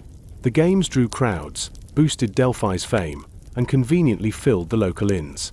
A mix of sport, art, and ancient tourism. Tourism, actually, was key. Pilgrims poured into Delphi from all over the Mediterranean. They needed food, lodging, souvenirs. Local towns thrived on this steady stream of spiritual seekers. You can imagine stalls along the road selling cheap Apollo figurines, holy water in jars, and maybe a discounted bay leaf wreath, just like the Pythia wears. The oracle wasn't just a prophet. She was an economy. And yet, with all this wealth, Delphi had to constantly defend its reputation. Every time a prophecy turned out awkwardly vague or embarrassingly wrong, critics muttered. Every time the sanctuary looked too rich, reformers raised eyebrows. The priests walked a delicate line: keep the aura of mystery alive, but don't let the corruption show too clearly. Which, honestly, is the same balancing act every powerful institution has tried since forever. Of course, the sanctuary also had moments of scandal. There were accusations of bribery, rulers paying for favorable prophecies. There were times when rival city-states tried to seize the sanctuary outright. And there were whispers that the priests themselves manipulated the Pythia's words to suit their allies. Which, well, probably true. After all, if a king like Philip of Macedon showed up with gifts, are you really going to tell him Apollo said no? Probably safer to nod, smile, and phrase the prophecy so he hears what he wants. But maybe the most impressive trick of Delphi was how long it lasted. Through wars, invasions, plagues, shifting empires, the oracle kept whispering. Partly because people wanted it to. Partly because the sanctuary was politically useful. And partly because the system was just too good. Vague words, poetic riddles, generous donations. It was a self-sustaining cycle. You ask a question, you get a riddle, you interpret it however you want, and when you're wrong, you blame yourself, not the oracle. Brilliant. So picture Delphi again, not as a mystical foggy temple, but as a buzzing hub. Priests tallying donations. Ambassadors arguing over treasuries. Athletes jogging past poets tuning lyres. Pilgrims buying souvenirs. And somewhere in the middle, the Pythia, breathing the fumes, mumbling her riddles, while the whole machine whirred smoothly around her. Divine whispers. Yes. But also very human management. So, for centuries Delphi whispered away, turning vague one-liners into the fate of empires. But nothing in history lasts forever. Not even the gods of Greece. Slowly, almost quietly, the oracle began to lose her grip. The world outside was changing, and even Apollo's fumes couldn't keep up. The first cracks came with the Romans. By the 2nd century BCE, Greece had been swallowed up by Roman conquest. The Romans admired Greek culture. Yes. They copied Greek art, Greek literature, Greek statues, basically redecorated Rome with looted Greek originals. But the oracle? The Romans weren't quite as dazzled. That didn't stop them from visiting, of course. Emperors like Nero and Hadrian still made the pilgrimage. Nero even looted hundreds of statues from Delphi, because apparently Apollo's temple made a great shopping mall if you happened to be emperor. Hadrian, on the other hand, was more respectful. He loved Greek culture and tossed Delphi a revival, funding repairs and trying to restore some of its old glory. For a while, the sanctuary flickered back to life. But by this point, the oracle wasn't quite the global powerhouse she used to be. Her words were still respected, but Rome had its own gods, its own omens, its own augurs inspecting chicken entrails. And let's be honest, once you've built the Colosseum, a woman mumbling over fumes in a mountain shrine starts to feel a little provincial. Then came Christianity. By the 4th century CE, the Roman Empire was converting. Apollo's temple, once filled with incense and whispers, now looked suspiciously pagan. And pagan wasn't fashionable anymore. The new religion had its own prophets, its own holy words, its own sacred buildings. Suddenly, Delphi felt outdated, like an abandoned shopping mall after a new one opens down the road. The Real End came under Emperor Theodosius I, who in 394 CE officially banned pagan rituals. That included sacrifices, offerings, and, yes, oracles. Apollo's whispering priestess was silenced by decree. The temple fell quiet, the fumes went unused, the sacred way stopped filling with pilgrims. The oracle of Delphi, after nearly 1,000 years, was done. Of course, legends lingered. Later writers claimed the oracle's final prophecy was one last poetic sigh. The hall has fallen, Apollo has no home, and the prophetic voice is gone. Which, if true, is a suitably dramatic MIC drop for a 1,000-year-old career. More likely, the oracle just faded slowly, fewer visitors each year, until one day no one came at all. But the Greeks loved a good ending, so naturally they imagined Apollo himself declaring it over. After that, Delphi became ruins. Earthquakes shook the temple. Christians built churches nearby. Travelers passed by and wondered what had once stood there. The whispers were gone, but the stones remained. And in a way, that's fitting. Because the oracle was never really about accuracy. It was about atmosphere. About the setting, the ritual, the sense of awe. Once that atmosphere was gone, once the pilgrims stopped believing, the oracle had nothing left to say. The silence was the prophecy. Even so, Delphi's influence lingered. Historians still quote her riddles. Tourists still climb the sacred way.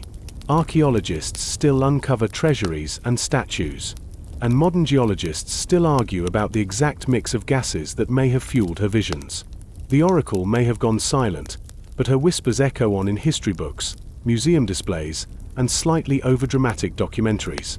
Picture it, one last time. The Temple of Apollo, standing empty. The Pythia's tripod gathering dust. The fissure still there, but no one leaning over it. The sacred way, weeds creeping through its stones. The treasuries locked, their gold long stolen. And the mountains above Delphi, quiet, eternal, watching as one of the world's great voices faded into memory. Silence at last. So here we are. We've climbed the sacred way, breathed the incense, listened to the riddles, and watched the pilgrims shuffle home with prophecies that could mean everything or nothing. We've seen kings strut into Delphi, drop off treasure, and then promptly misunderstand the oracle so badly that they walked straight into their own defeats. We've seen priests tally donations, scribes polish cryptic one-liners, and an entire shrine balanced somewhere between mystery and marketing. And then we watched it fade. The Romans passed through, Christianity rose, and Apollo's temple went silent. The fumes no longer mattered. The tripod stood empty. The whispers stopped. 1,000 years of riddles ended in a sigh. But here's the thing. Delphi was never really about predicting the future. Not accurately, anyway. It was about atmosphere. About that chill you felt standing in the temple, hearing words echo off the stone, knowing thousands had stood there before you. About believing, if only for a moment, that the gods had a plan, even if the plan sounded suspiciously like a riddle written by a poet on deadline. People wanted answers. Delphi gave them whispers. And that was enough. Because when you're desperate, a vague line about a great empire falling feels like certainty. And when things go wrong, you can always blame yourself, not Apollo. It was the perfect system. And maybe that's why we're still fascinated by it. Not because the oracle was right, but because she was never exactly wrong. Not because she spoke clearly, but because she spoke just vaguely enough that people kept listening. That's the strange human truth. Sometimes we prefer whispers over clarity. Sometimes we'd rather have riddles than facts. Because riddles let us hope. Today, Delphi is ruins. Quiet, sunlit, with tourists wandering through stones that once held the weight of empires. No incense, no chanting, no trembling voices. Just cicadas in the olive groves and the wind brushing through the mountains. But if you stand still, if you close your eyes, you might almost hear it, a faint murmur rising from the stones. The echo of a voice that once decided wars, marriages, and destinies. The whisper of Apollo, carried on the air. Or maybe it's just the wind. Which is, honestly, very Delphi. So as we leave Delphi behind, maybe take a little comfort in its silence. The oracle spoke for centuries, and yet she was never clear. Maybe clarity was never the point. Maybe the point was simply the ritual, the waiting, the hush of the temple, the weight of the words. The feeling that someone, somewhere, had an answer, even if the answer made no sense. Now we're heading out on the road. Not a modern road with asphalt, traffic jams, and someone honking at you for existing. No, this is the Great Tea Horse Road. A network of winding trails carved into the mountains of Tibet, Sichuan, and Yunnan, where caravans trudged for centuries, carrying tea in one direction and horses in the other. It's not a road that shows up in action movies. There are no epic battles or daring escapes here. Just endless footsteps. Yaks plodding one after another. Mules clinking with bells. Traders half asleep from altitude and exhaustion. And mountains that go on forever, making humans look very small and very temporary. So tonight, instead of kings throwing tantrums or royals marrying their cousins, we're going to follow the slow rhythm of these caravans. The long trails, the monotonous routines, the steady exchange of leaves for hooves. It's not exciting, but it is strangely hypnotic. The perfect kind of story to fall asleep to. The first thing to understand about the Tea Horse Road is that it wasn't a single highway. It was more like a web of trails threading through some of the harshest terrain on Earth. Imagine mountain passes at 4,000 meters, narrow paths carved into cliffs, rope bridges swaying over rivers. Not the kind of route you'd pick for a weekend stroll. But for centuries, it was the lifeline between China and Tibet. Why? Because Tibet needed tea, and China needed horses. A simple equation, repeated endlessly. Let's start with the tea. Tibetans didn't just like tea. They needed it. Living at high altitudes with a diet heavy in meat, dairy, and barley, tea became essential. It wasn't the delicate leaf water we sip politely today. This was brick tea, compressed, tough, boiled into a thick, salty, buttery drink that sounds questionable but kept people alive in the cold. Butter tea, churned with yak butter and salt, was calorie-rich, warming, and, allegedly, tasty once you got used to it. Tibetans drank it daily, almost ritually, like liquid survival. On the other side, China needed horses. Cavalry was the backbone of China's defense against northern nomads, and Tibetan horses, sturdy, mountain-bred, sure-footed, were highly prized. So tea flowed up into the mountains, and horses came trotting down. Over and over. For centuries. And so the caravans formed. Picture a line of men, each leading a yak loaded with bricks of tea. Hundreds of them, winding up a narrow trail, bells jingling softly. The pace was slow, steady, almost meditative. A caravan could stretch for kilometers, moving like a sluggish serpent through the mountains. No rush, no shortcuts. Just step after step, day after day. And the mountains didn't care. Snow fell. Rivers swelled. Rocks crumbled onto the path. The Himalayas were both breathtaking and brutal. Many caravans lost animals, goods, or people along the way. But the trade continued, because it had to. Tea for horses. Horses for tea. A rhythm older than most dynasties. It wasn't glamorous. The travelers weren't rich merchants in silks. They were tough, weathered men in wool and leather, faces burned by the sun and wind. Their diet was as plain as their journey. Tsampa, barley flour, yak butter, maybe some dried meat. Nights were spent in crude inns or under the stars, huddled against the cold. Days blurred together, one mountain looking much like another. And yet, there was something eternal about it. These caravans carved paths that connected cultures, languages, and religions. From China's tea fields to Tibet's monasteries, the road became a thread stitching together two very different worlds. It's not the kind of history that makes headlines, but it's the kind that lingers, the quiet persistence of people walking, carrying, trading, repeating the same journey their fathers and grandfathers had made. A road made not of stone or asphalt, but of footsteps and memory. And tonight, as we begin, let's imagine the sound of those footsteps. The bells on the yaks. The wind in the passes. The soft murmur of traders speaking in half-whispers as they trudge along. The great tea horse road, stretching endlessly into the mountains. So, what exactly was being carried along this endless mountain trail? The name gives it away. Tea for horses, horses for tea. But of course, the reality was more varied, more practical, and sometimes a little weirder. Let's start with the tea. Forget delicate loose leaves in porcelain cups. This was brick tea, hard-packed, compressed into blocks like edible building material. Leaves were steamed, pressed into molds, dried, and tied up tight. A single brick could weigh a couple of pounds, and a yak could carry dozens of them, stacked neatly like masonry. It wasn't just a drink, it was a form of currency. Brick tea circulated like money in Tibet and Mongolia, traded for food, tools, even labor. Imagine paying your taxes in tea bricks. Functional, if not exactly fragrant. The tea itself wasn't fine green tips. It was rough, dark, sometimes mixed with stems and twigs, the leftovers of the harvest.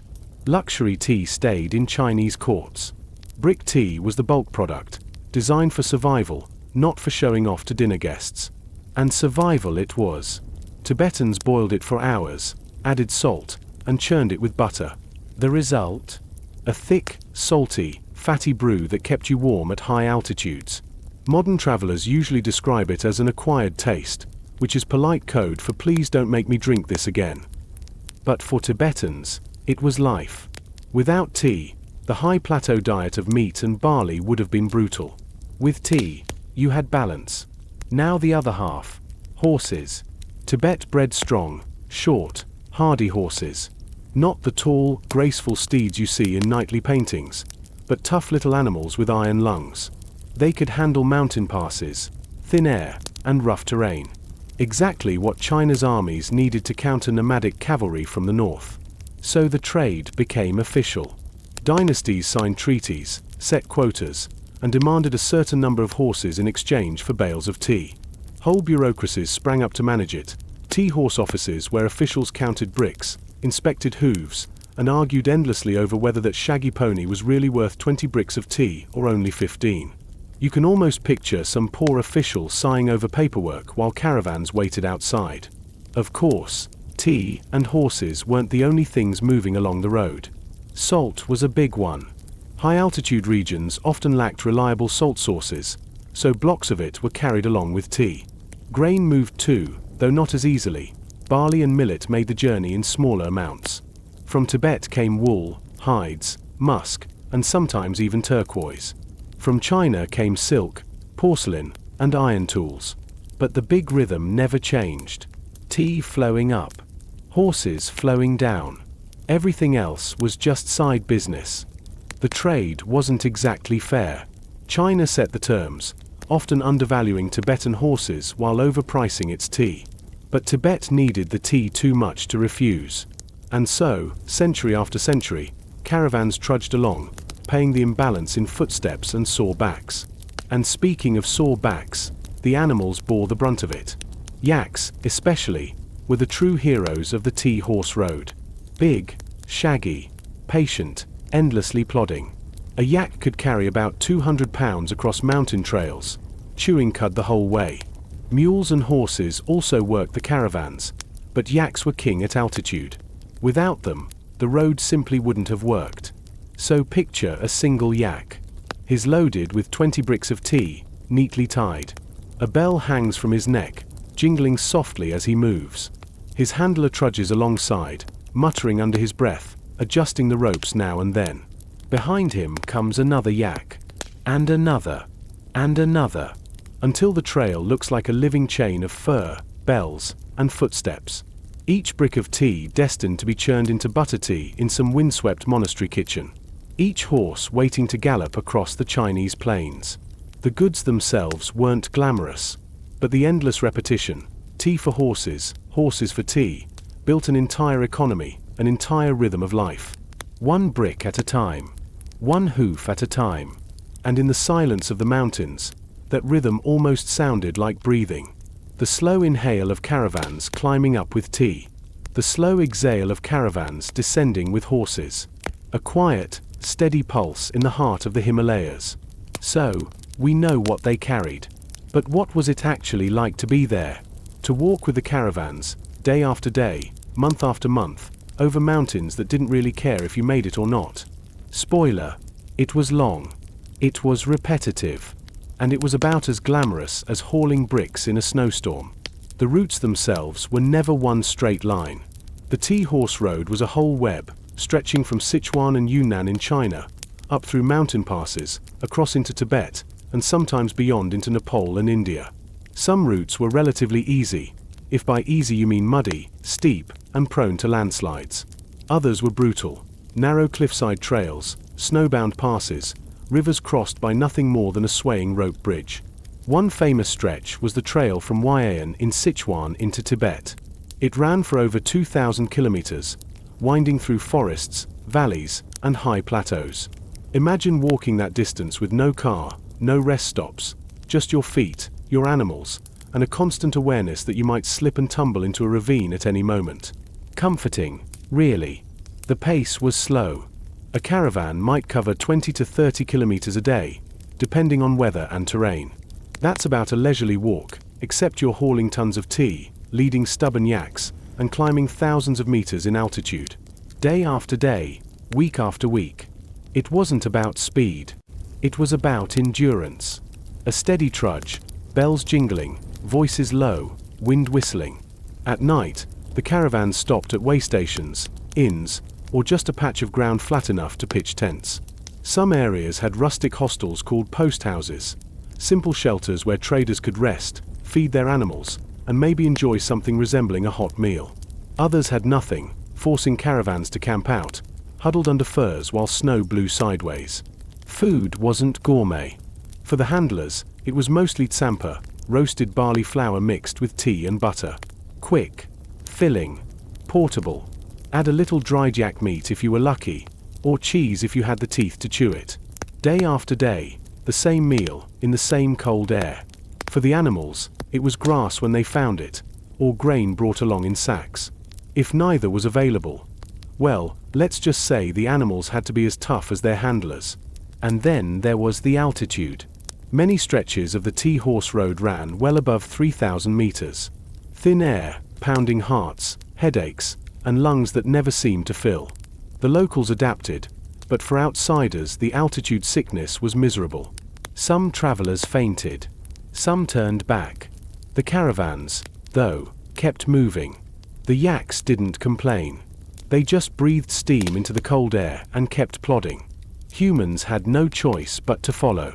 The dangers were constant, but rarely dramatic. Landslides blocked paths. Sudden storms buried trails in snow. Rivers swelled and swept away bridges. Sometimes animals slipped on narrow cliff edges, sending loads of tea crashing down into ravines. Occasionally, people slipped too. There wasn't much ceremony about it. The caravan paused, muttered a prayer, adjusted the loads, and kept moving. The road went on, with or without you. Bandits were another hazard, though less common on the most heavily used routes. A caravan with dozens of handlers and hundreds of animals wasn't easy prey. Still, stories of raids lingered. Traders carried knives, bows, or spears, but mostly relied on numbers and caution. Better to stick to big groups than risk being singled out. But mostly, the journey was just monotonous. The same slow climb. The same steady descent. The same sound of bells clinking on yak collars. The same view of mountains stretching endlessly ahead. Days blurred into each other, one step after another, until the whole road felt like a dream. Or maybe a nightmare, depending on your patience for endless trudging. Some traders passed the time by singing low, rhythmic songs that matched the pace of the caravan, carrying softly through the mountain air. Others told stories at night around small fires, legends of spirits in the mountains, tales of lost caravans, jokes about stubborn animals. The road was boring, but boredom itself became its rhythm. And yet, there was a strange kind of beauty to it. The caravans carved lines of connection through some of the most remote landscapes on Earth. They crossed valleys filled with prayer flags fluttering in the wind. They passed monasteries perched on cliffs, where monks came out to bless the loads.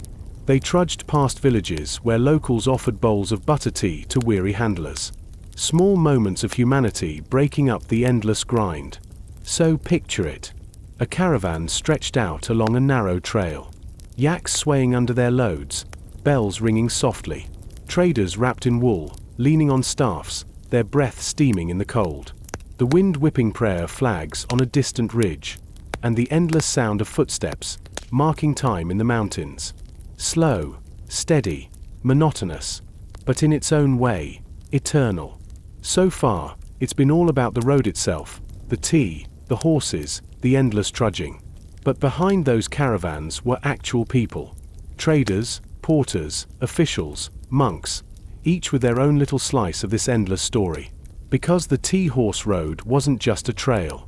It was a whole living ecosystem, filled with characters who kept it running. First, the traders. They were the backbone of the road, lean, weathered men who knew the mountain paths like the backs of their hands.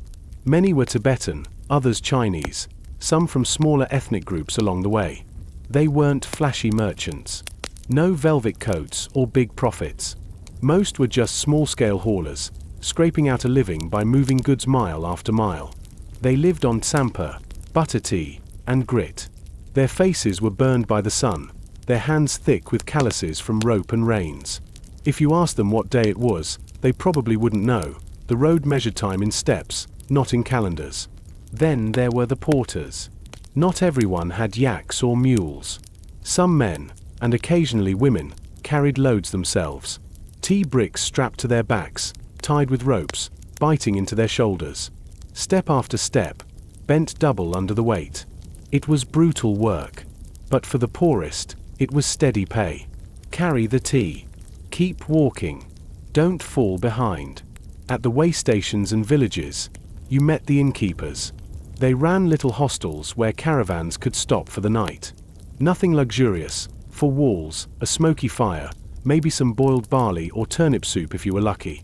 But after trudging 20 kilometers in snow, even a smoky hut felt like paradise. Of course, the prices were always just a little higher than they should have been. Funny how innkeepers in every century, on every road, managed the same trick. And then there were the monks. The road wound past monasteries perched on cliffs, their white walls and red roofs glowing against the mountains. Monks blessed caravans, offered shelter, and sometimes joined the trade themselves. Monasteries needed tea too, lots of it. Endless chanting burned through calories, and butter tea was the fuel. So caravans often delivered directly to monasteries, where stacks of tea bricks were piled like sacred treasure. Some monks even doubled as scribes or mediators, helping settle disputes along the road. Spiritual guides by day, practical problem solvers by night. The road also carried pilgrims.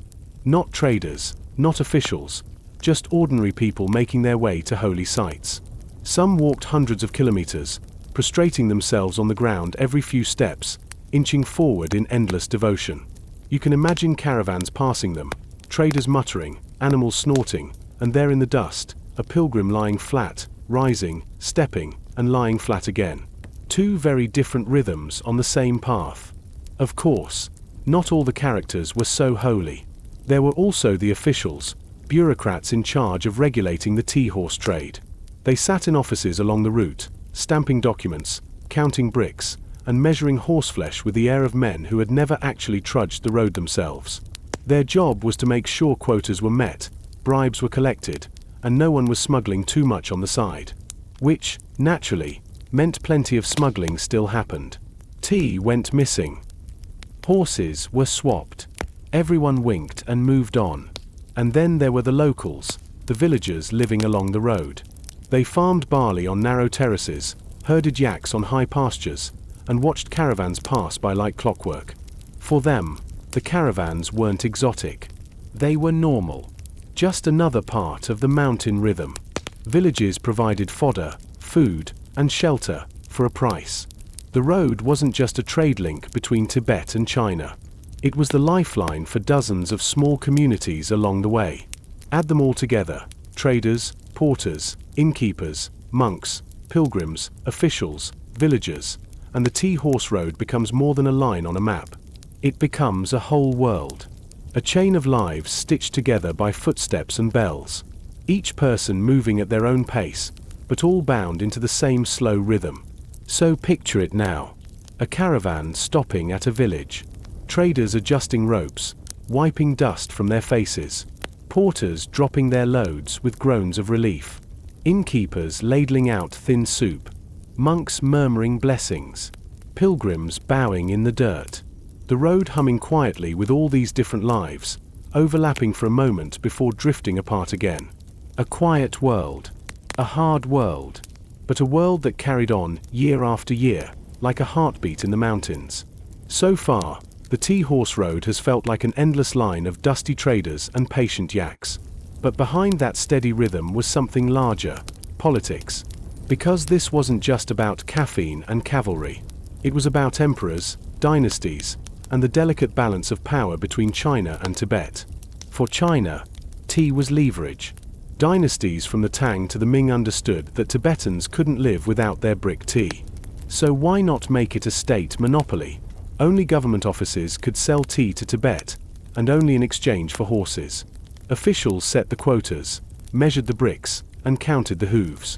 It was bureaucracy with a caffeine addiction. Horses weren't just useful, they were necessary. Cavalry was the backbone of China's armies. Whether it was fighting steppe nomads to the north or rebels closer to home, horses made the difference. And good horses didn't come from the rice paddies of the Yangtze Valley. They came from places like Tibet. Stocky, tough, mountain-bred. Without them, Chinese armies would have looked a lot less intimidating. For Tibet, the trade was survival. Tea wasn't just a drink, it was daily nutrition. A diet of meat, dairy, and barley needed the balancing effect of tea's tannins and vitamins. No tea, no health. So Tibet couldn't just refuse China's terms. Every caravan of brick tea was a lifeline. The Tibetans may have grumbled at the unfair exchange rates, 10, 20, sometimes more bricks of tea for a single horse, but they kept trading. Better a bad deal than no deal at all. And of course, politics crept in. The Tang dynasty famously allied with Tibet through marriages and treaties, with tea often included in the diplomatic mix. Later, under the Song dynasty, the tea horse trade became even more institutionalized. Special tea and horse offices were set up, staffed with officials whose entire job was to manage the flow. You can imagine them sighing over stacks of paperwork while caravans outside plodded past, bells jingling. The Yuan dynasty, run by the Mongols, had its own angle. The Mongols already had horses in abundance, but they valued Tibetan Buddhism. Caravans carried not only tea, but also monks and sacred texts, weaving religion into the trade. For them, the road wasn't just economic. It was spiritual, or at least, it looked good to pretend it was. By the Ming dynasty, the trade was tightly regulated, and sometimes suspended when relations soured.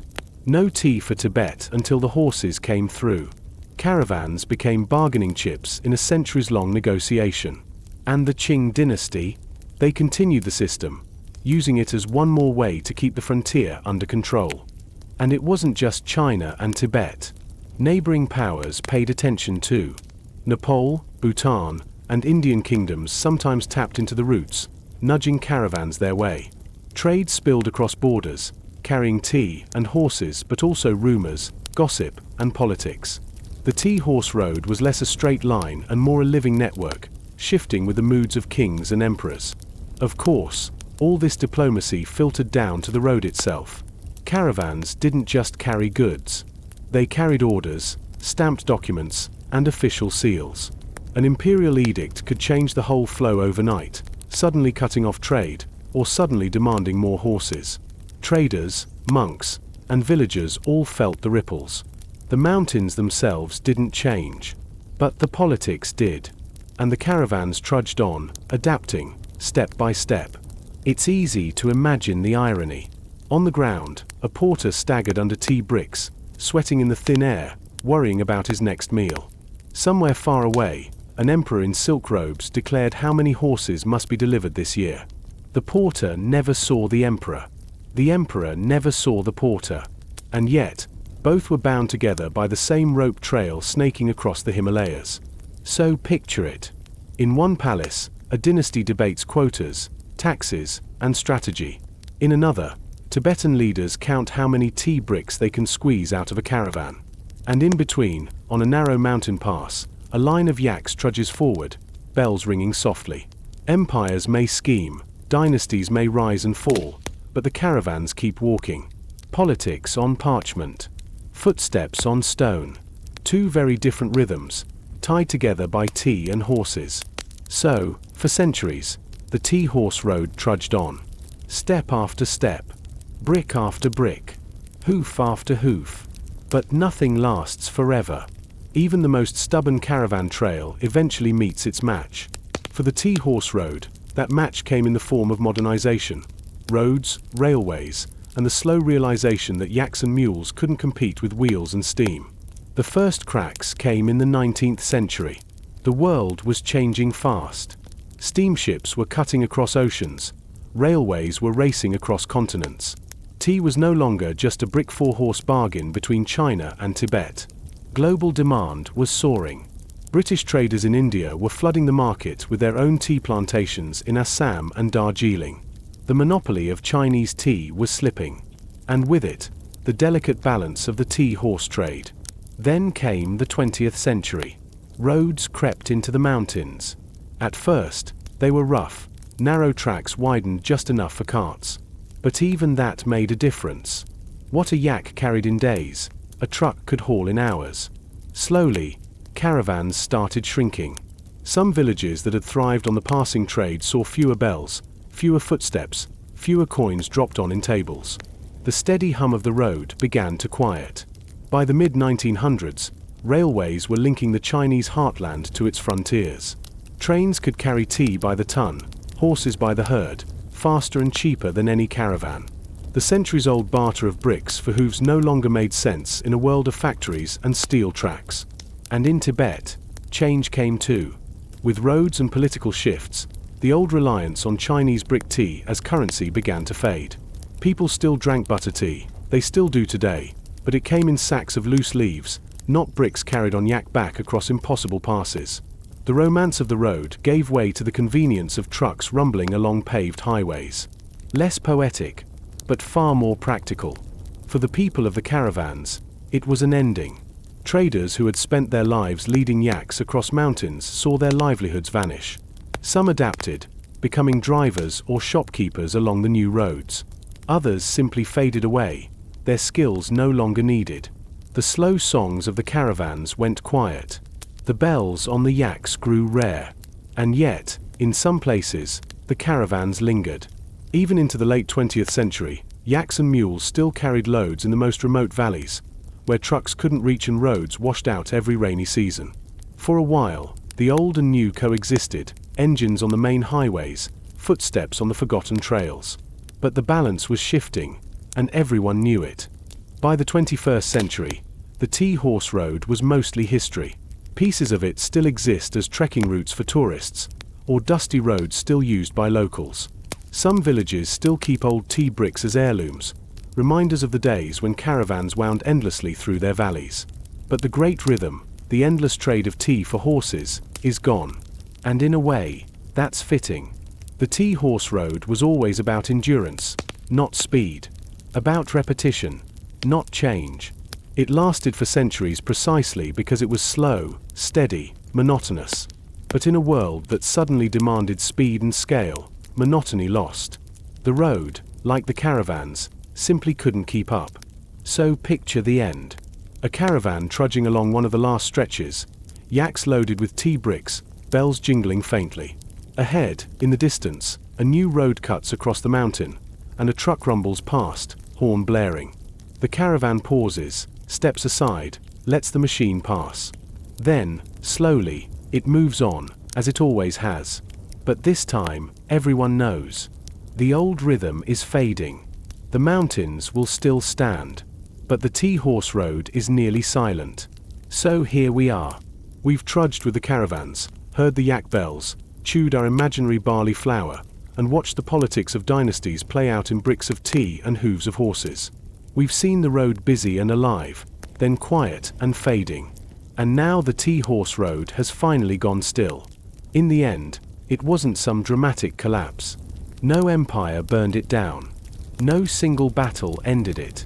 It just faded. Step by step, caravan by caravan, as trucks rolled in and trains rattled past. The road wasn't destroyed. It was simply outpaced. And in its place, silence returned to the mountain trails. But the memory of it lingers.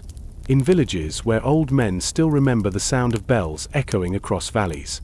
In monasteries where tea bricks once piled like sacred treasure. In the ruins of way stations, where the smoke of cooking fires hasn't risen in decades. If you stand there now, you won't see caravans. Just the wind brushing prayer flags, and maybe a tourist with trekking poles. But under the silence, the footsteps are still there, faint as echoes. And maybe that's the story of the tea horse road. Not about glory or conquest. Not about drama or excitement. Just about persistence. Men and animals walking, carrying, repeating the same journey for centuries. No one moment defined it. The road itself was the moment. Endless, monotonous, steady. It wasn't glamorous. It wasn't fast. But it worked. It fed people, armed armies, sustained empires. And it did all of that so quietly that most of history barely noticed. Which, honestly, feels very on brand for human life in general. The flashy stories get remembered. The slow, steady footsteps get forgotten. Until one night, maybe, you stumble across them again. So picture it one last time. The Himalayas at dusk. A line of yaks winding along a cliff path, bells ringing softly in the fading light. Traders walking silently, boots crunching in the dust. Smoke rising from a distant village, where an innkeeper stirs a pot of barley soup. The mountains vast and indifferent, the road winding endlessly through them. Then the caravan vanishes around a bend. The sound of bells fades. The path is empty again. Only the mountains remain, silent and eternal, holding the memory of footsteps that will never return. And that's the Great Tea Horse Road. Not exciting, not glamorous, just steady, quiet, human. A road that whispered across centuries, and now whispers only in ruins and memory. Now, let's leave that behind and head somewhere warm, bright, and strangely full of books. No cloisters, no caravans, no vague oracles. This is Baghdad, not the war-torn city you know from the news, but Baghdad during its golden age. A city of gardens, palaces, and libraries, where people thought mathematics was fun and copying Greek manuscripts was a respectable career choice. And right in the middle of it all stood the House of Wisdom. It wasn't Hogwarts. No spells, no talking portraits. But it was a place where scholars gathered to translate, argue, and occasionally invent things that confused the world for centuries. Astronomy, medicine, mechanics, philosophy, you name it, someone was scribbling notes on it in Baghdad. So tonight we'll step into that world. The courtyards shaded with date palms, the smell of ink and parchment, the quiet scratch of pens on paper. No drama, no explosions, just centuries of slightly eccentric scholars doing their best to understand everything, while sipping endless cups of very strong coffee's ancestor. First, let's set the scene. Baghdad in the 9th century wasn't just a city. It was the city. The Abbasid caliphs had moved the capital there, built palaces that stretched for miles, and ringed it with gardens and canals. At its height, the city may have had close to 1 million people, huge for the time. Imagine bustling markets, shimmering domes, and enough camel traffic to make you reconsider ever complaining about rush hour again. And in the middle of this urban sprawl, knowledge itself became a kind of currency. The Abbasid rulers, especially Caliph al-Ma'mun, decided that collecting wisdom from every corner of the known world was a very fashionable hobby. Greek philosophy? Yes. Indian mathematics? Absolutely. Persian medicine? Bring it in. If it could be translated, catalogued, and debated, it had a place in Baghdad. That's how the House of Wisdom, Beit al-Hikmah, was born. Originally, it was probably just a palace library. You know, a private collection of books for caliphs who wanted to look cultured while sipping sherbet. But over time, it expanded. More books, more scholars, more translations. Soon it wasn't just a library, it was a research institute, a translation bureau, and a think tank rolled into one. And here's the fun part, the caliphs weren't stingy. They funded the whole operation. Scholars got stipends. Translators got paid. Sometimes, according to legend, they were even paid in gold equal to the weight of the books they translated. Which, if true, means translating Aristotle's complete works was a very nice payday. Imagine lugging that to the scales. Inside, the atmosphere was less Hogwarts and more slightly chaotic grad school. Scholars argued about Aristotle, scribbled over diagrams, tried to measure the circumference of the earth, and occasionally built bizarre gadgets just to see if they could. The House of Wisdom became a magnet. Christian, Jewish, Muslim, Persian, Greek, and Indian scholars all worked there side by side. Nobody cared where you came from, as long as you had good handwriting and a taste for obscure manuscripts. And it wasn't just theory. The House of Wisdom had an observatory, where astronomers charted the stars with the dedication of people who definitely weren't sleeping enough. It had mathematicians inventing algebra because apparently regular math wasn't complicated enough. It had doctors dissecting, diagnosing, and occasionally suggesting treatments that sound suspiciously like try drinking more tea. But more than anything, it was a place of obsession. Imagine a group of people so devoted to books that they risked their eyesight under candlelight, just to translate one more line of Plato. Scholars who spent decades trying to figure out how gears fit together, or why planets seem to wander across the sky. It wasn't fast. It wasn't glamorous. But it was relentless. And that's what made Baghdad's House of Wisdom hum like clockwork. So picture it. A courtyard with tiled walls. Scholars hunched over manuscripts, ink-stained fingers, the low murmur of debate, and above it all, the quiet confidence that knowledge, dusty, repetitive, occasionally baffling knowledge, was worth more than gold. That's where we'll start tonight. The House of Wisdom, in its golden glow. And from here, we'll follow its scholars as they translate, argue, invent, and quietly change the world. So, how exactly did this whole thing start? Who woke up one morning and thought, you know what Baghdad really needs? Not another palace. Not another bathhouse. But a giant library full of Greek philosophers arguing in translation. The answer, of course, was the caliphs. Because if you were a medieval ruler with far too much money, you could spend it on gold, armies, or endless fountains. Or, if you were an Abbasid, you could also decide to buy knowledge. Which sounds noble, but was probably also just another way of saying, my dynasty is smarter than yours. It began with Caliph al-Mansur in the 8th century.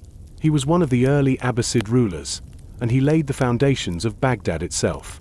Al-Mansur had a taste for learning and collected books from across the empire. But his library was mostly a personal project, shelves of texts in his palace, something to show off to guests in between banquets. Then came Harun al-Rashid, the famous caliph of 1001 Nights fame. You know, the guy who's always wandering around in disguise in stories, checking up on his subjects.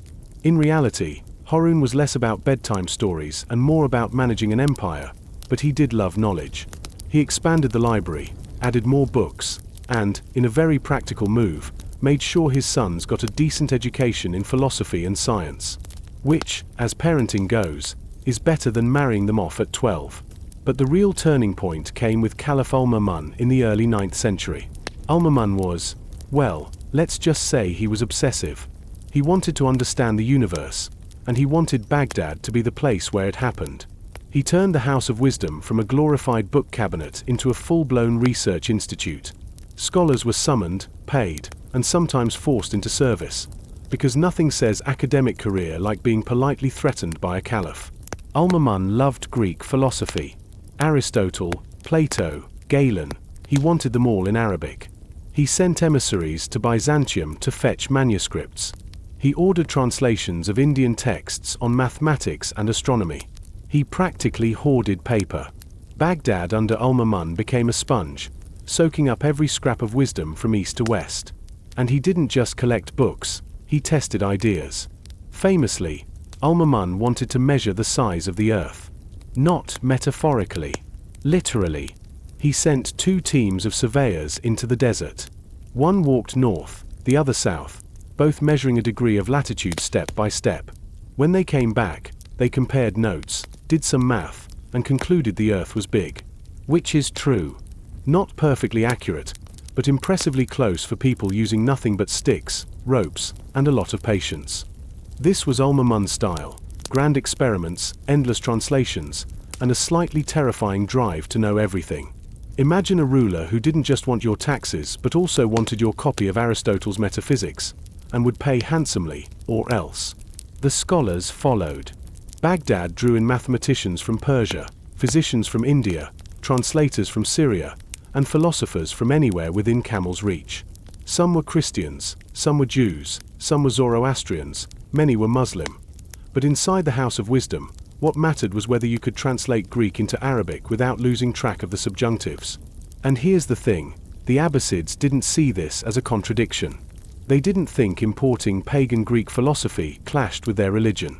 To them, truth was truth, no matter who wrote it down first. Plato, Ptolemy, Galen, they were all just stepping stones toward understanding God's creation. Which is probably the most open-minded academic policy the Middle Ages ever managed. Of course, funding this project also had political perks. By turning Baghdad into the intellectual capital of the world, the Abbasids made themselves look civilized, enlightened, and more than a little intimidating. Other rulers could brag about palaces, but the caliphs could brag about having scholars who actually knew the circumference of the earth. Hard to top that at royal dinner parties. So picture it. Baghdad under Al-Ma'mun. A sprawling, glittering city on the Tigris. Caravans arriving with manuscripts from far-off lands. Scholars hurrying into courtyards, clutching scrolls and muttering about Greek verbs. A caliph pacing in his palace, demanding more books, more translations, more knowledge. The House of Wisdom wasn't built in a day, but with rulers like Ulmamun pouring gold into it, it became something rare in history, a place where power and curiosity actually worked together, at least for a while. So, who exactly were these people sitting in courtyards, bent over scrolls, muttering about Aristotle in 3 languages at once? The caliphs may have built the stage, but it was the scholars who filled it, a whole cast of quirky, brilliant, and occasionally exasperating characters. Let's start with the translators. They were the real backbone of the House of Wisdom. Without them, all those imported scrolls would have just sat there like very expensive doorstops. The superstar among them was Hunayn ibn Ishaq, a Christian scholar from Iraq. Hunayn spoke Greek, Syriac, and Arabic, which made him pretty much the Google Translate of the 9th century. Hunayn didn't just translate blindly.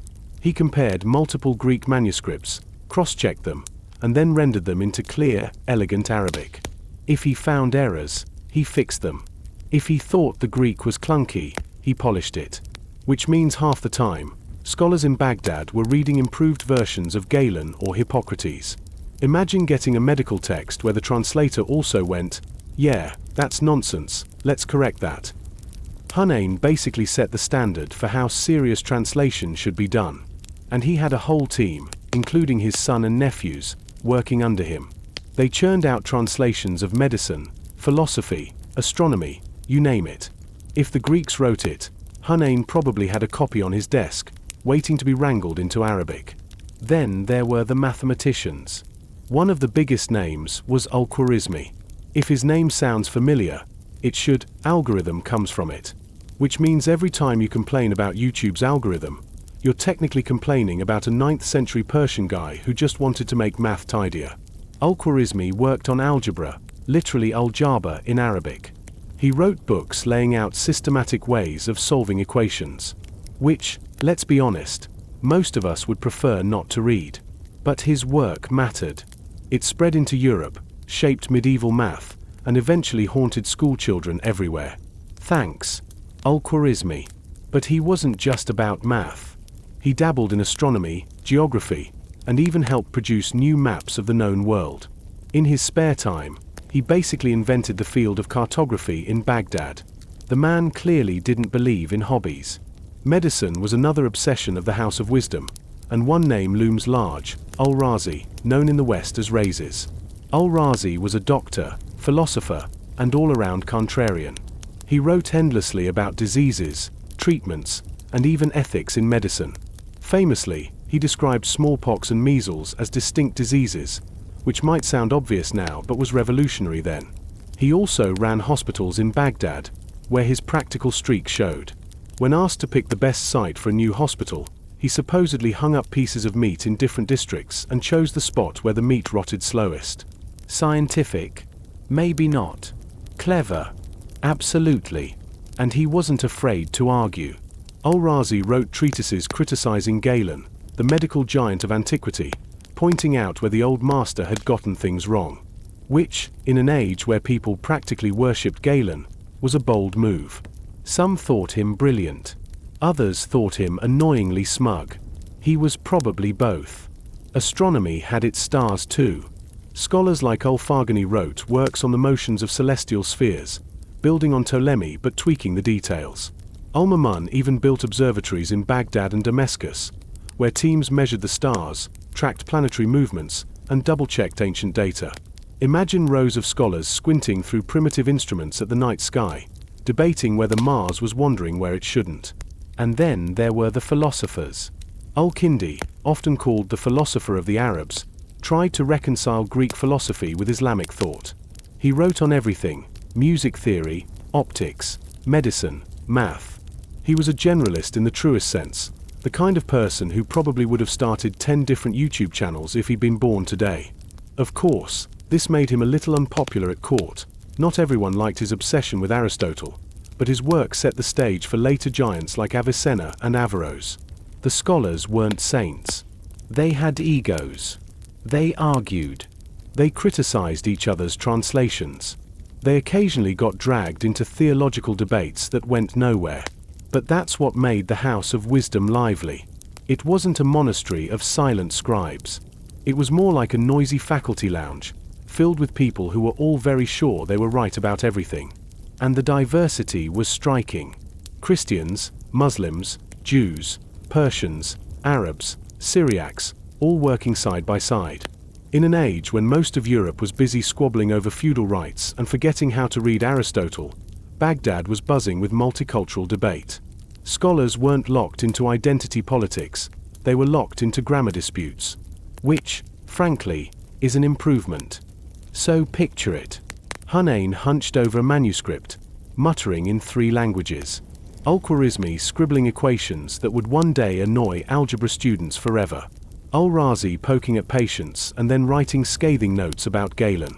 Al-Kindi trying to make Plato and Islam share the same philosophical table without anyone flipping it over. The House of Wisdom wasn't a quiet temple. It was a workshop. Messy, noisy, full of ink and arguments. And out of that chaos came ideas that echoed for centuries. So, we've named the big stars. Hunayn the translator, Al-Khwarizmi the math guy, Al-Razi the doctor, Al-Kindi the philosopher. But what was it actually like inside the House of Wisdom? What did these people do all day, besides ruin the sleep schedules of future students by inventing algebra? The first thing to remember is that the House of Wisdom wasn't a university in the modern sense. No lecture halls, no exam schedules, no nervous freshmen. It was more like a cross between a library, a translation bureau, and a research center. At its core were books. Endless, heavy, fragile books. Scrolls from Greece, manuscripts from Persia, palm leaf texts from India. If you stacked them all up, it would have looked less like Hogwarts and more like an ancient office supply store. A day for a scholar usually began with translation work. Groups of scribes sat together, passing a manuscript from hand to hand. One read the Greek aloud. Another repeated it in Syriac. A third put it into Arabic. Then they all argued about which word meant what. Imagine 3 academics bickering over whether Aristotle really meant essence or substance, and you've got the picture. Sometimes, these arguments went on for days. One wrong translation could change the meaning of an entire philosophy. So yes, people really did lose sleep over prepositions. It was slow, it was repetitive, and it was, in a weird way, the engine of Baghdad's golden age. Next came the commentary. Translating wasn't enough. Scholars explained, expanded, or criticized what they'd read. A Greek medical text might get footnotes from Hunayn pointing out that Galen's anatomy didn't match what he'd actually observed in patients. An astronomical table from Ptolemy might be updated with new observations from Baghdad's observatories. So, in effect, the house wasn't just preserving knowledge. It was quietly editing it, one margin note at a time. And then there were the debates. Scholars loved to argue. Imagine a courtyard filled with men in robes, waving scrolls and quills, passionately discussing whether the Earth really sat at the center of the cosmos or if maybe, just maybe, it didn't. These weren't heated shouting matches, more like long, slow, slightly passive-aggressive marathons of logic. Perfect for lulling an audience into either deep thought or deep sleep. Some debates got theological. Was the Quran created or eternal? Could reason and revelation coexist? Should you trust Aristotle over your own observations? These weren't abstract games. They could get scholars in trouble with the caliphs if they picked the wrong side. But in the House of Wisdom, debates were the daily background noise. A low hum of voices circling endlessly around questions with no final answers. Daily life also included experiments. Don't picture modern labs with microscopes and test tubes. Picture alchemists boiling strange mixtures, astronomers marking stars with ink on parchment, doctors testing herbs on patients with varying degrees of consent. It wasn't always reliable science, but it was curiosity in motion. And every so often, it worked. Observations improved calendars. Herbal treatments actually helped. Devices with gears and pulleys spun to life. Most of it was trial and error, heavy on the error. But in the long run, that's how progress happens. The house also had a social side. Scholars needed patrons. They needed each other. They needed endless amounts of paper.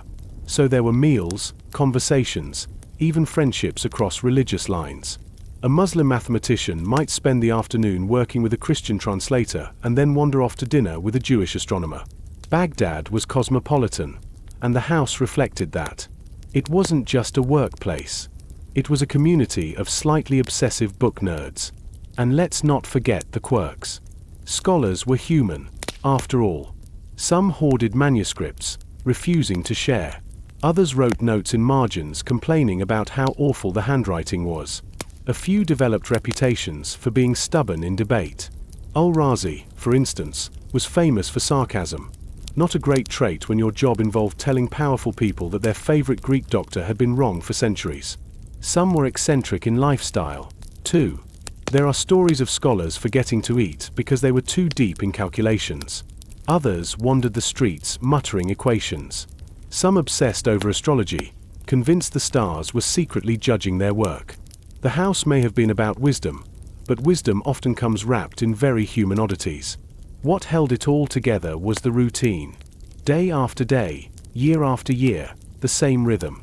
Translating, debating, experimenting, scribbling. Slow, steady, repetitive.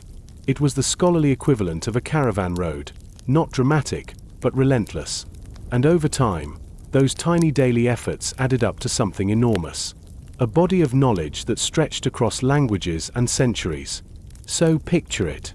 A long room lined with shelves. Scrolls and codices stacked precariously.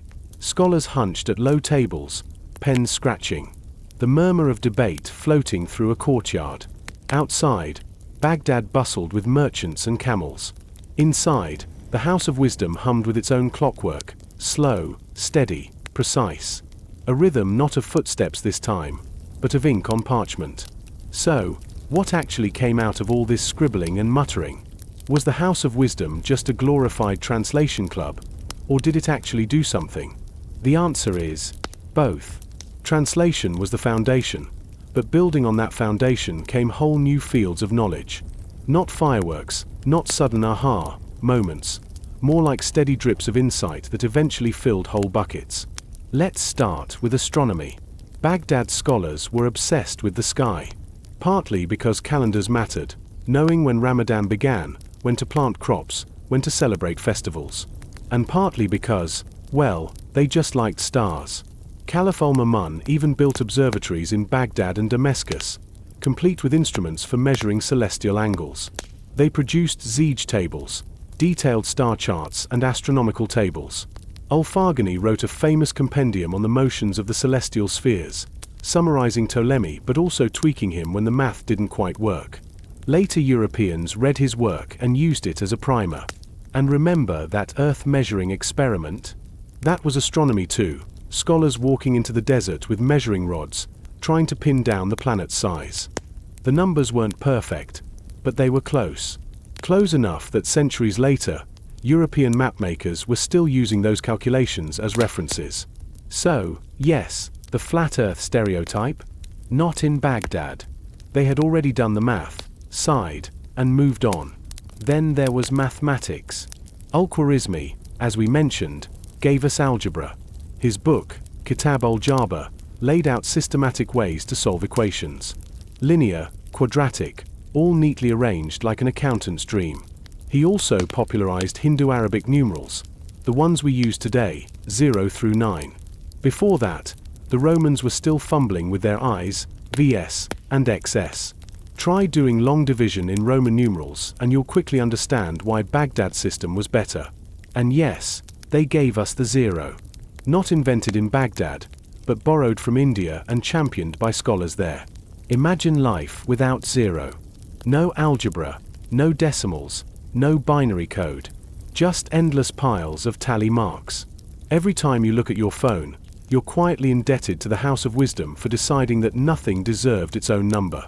Medicine was another big one. Hunayn ibn Ishaq translated Galen and Hippocrates, yes, but others built on that. Al-Razi described smallpox and measles separately. He wrote manuals on treating everything from fevers to kidney stones.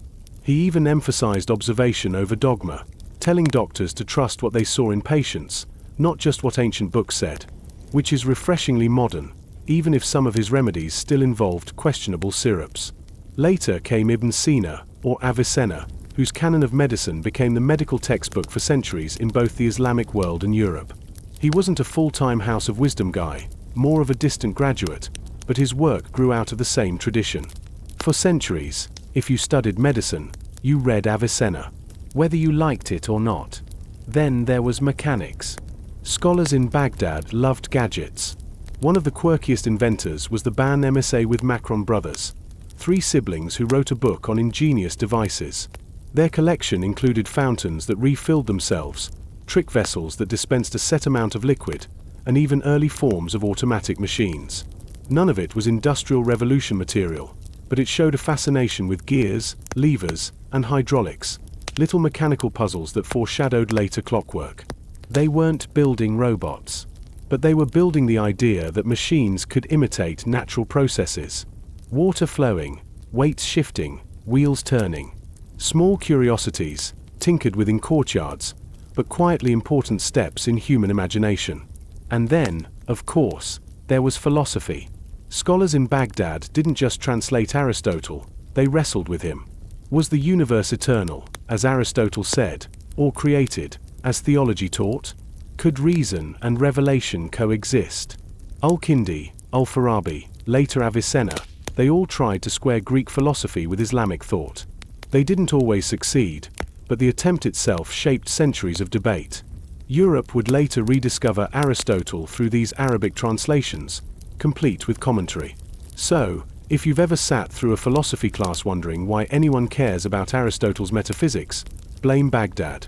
They kept him alive long enough for professors to assign him in the 21st century.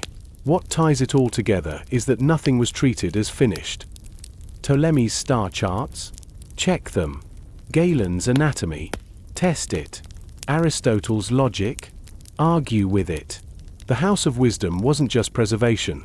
It was correction, adaptation, expansion. A living system of knowledge, turning slowly like gears in a clock. So picture it. Astronomers squinting at stars. Mathematicians doodling numbers that would one day run your phone. Doctors scribbling case notes. Inventors tinkering with water-powered gadgets that mostly amused dinner guests. Philosophers pacing courtyards, muttering about Aristotle. A slow, steady hum of curiosity, the clockwork of Baghdad. Not flashy, not explosive, but steady, relentless, and quietly world-changing. So, nothing lasts forever. Not even the most enthusiastic translation bureau. The House of Wisdom didn't vanish in a puff of smoke one morning. It withered, like so many things do, through politics, neglect, and eventually war. The first cracks appeared with the caliphs themselves. For a while, rulers like Al-Ma'mun poured gold into scholarships. But later Abbasids had other problems: revolts, assassinations, court drama.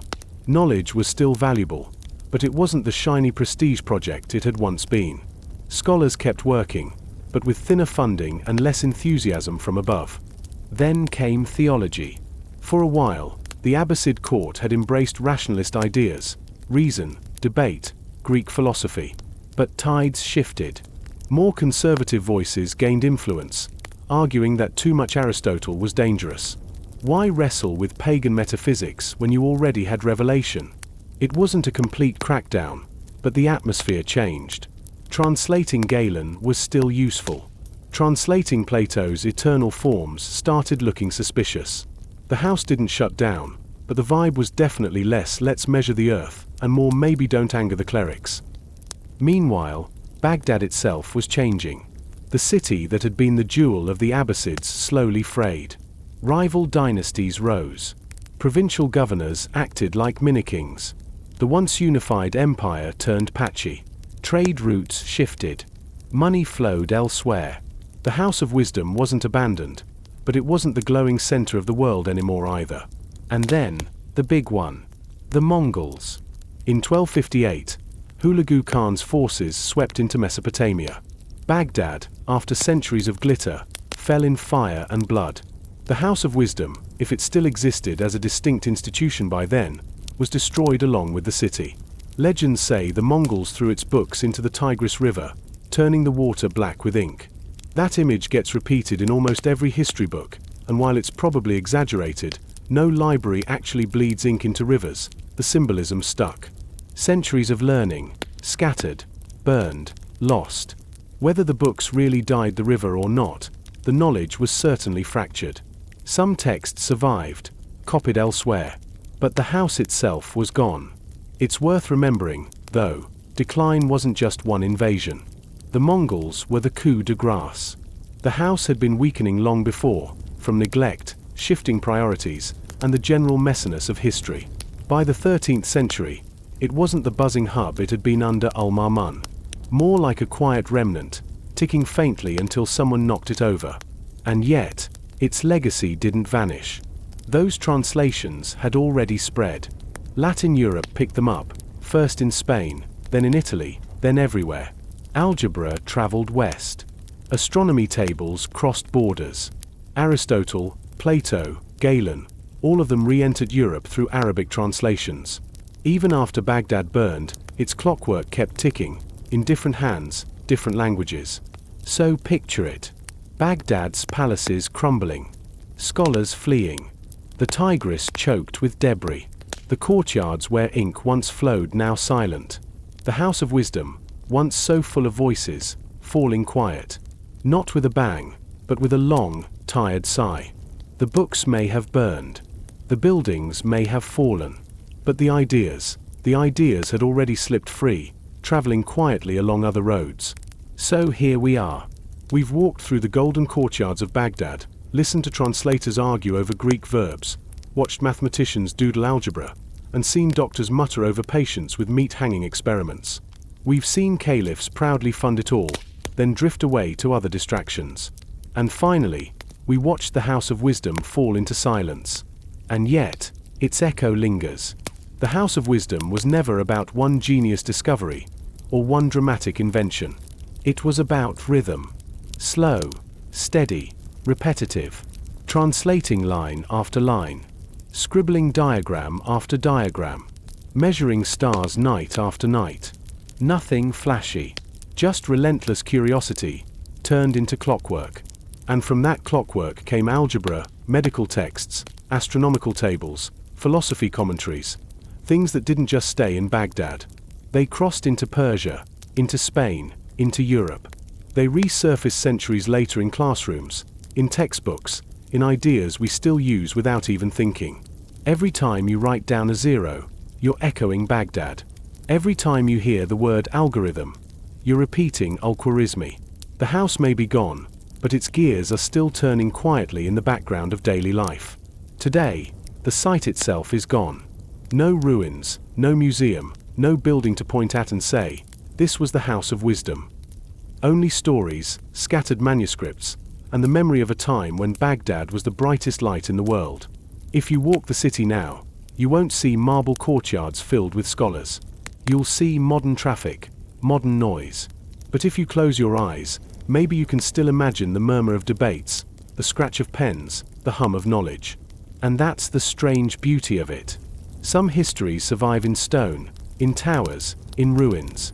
The House of Wisdom survives in whispers, in translations, in the quiet persistence of ideas that refuse to die, even when their library burned. So picture it one last time. Baghdad at dusk. The Tigris reflecting the glow of lamps. In a courtyard, scholars sit hunched over manuscripts, their voices low, their ink drying slowly in the warm air.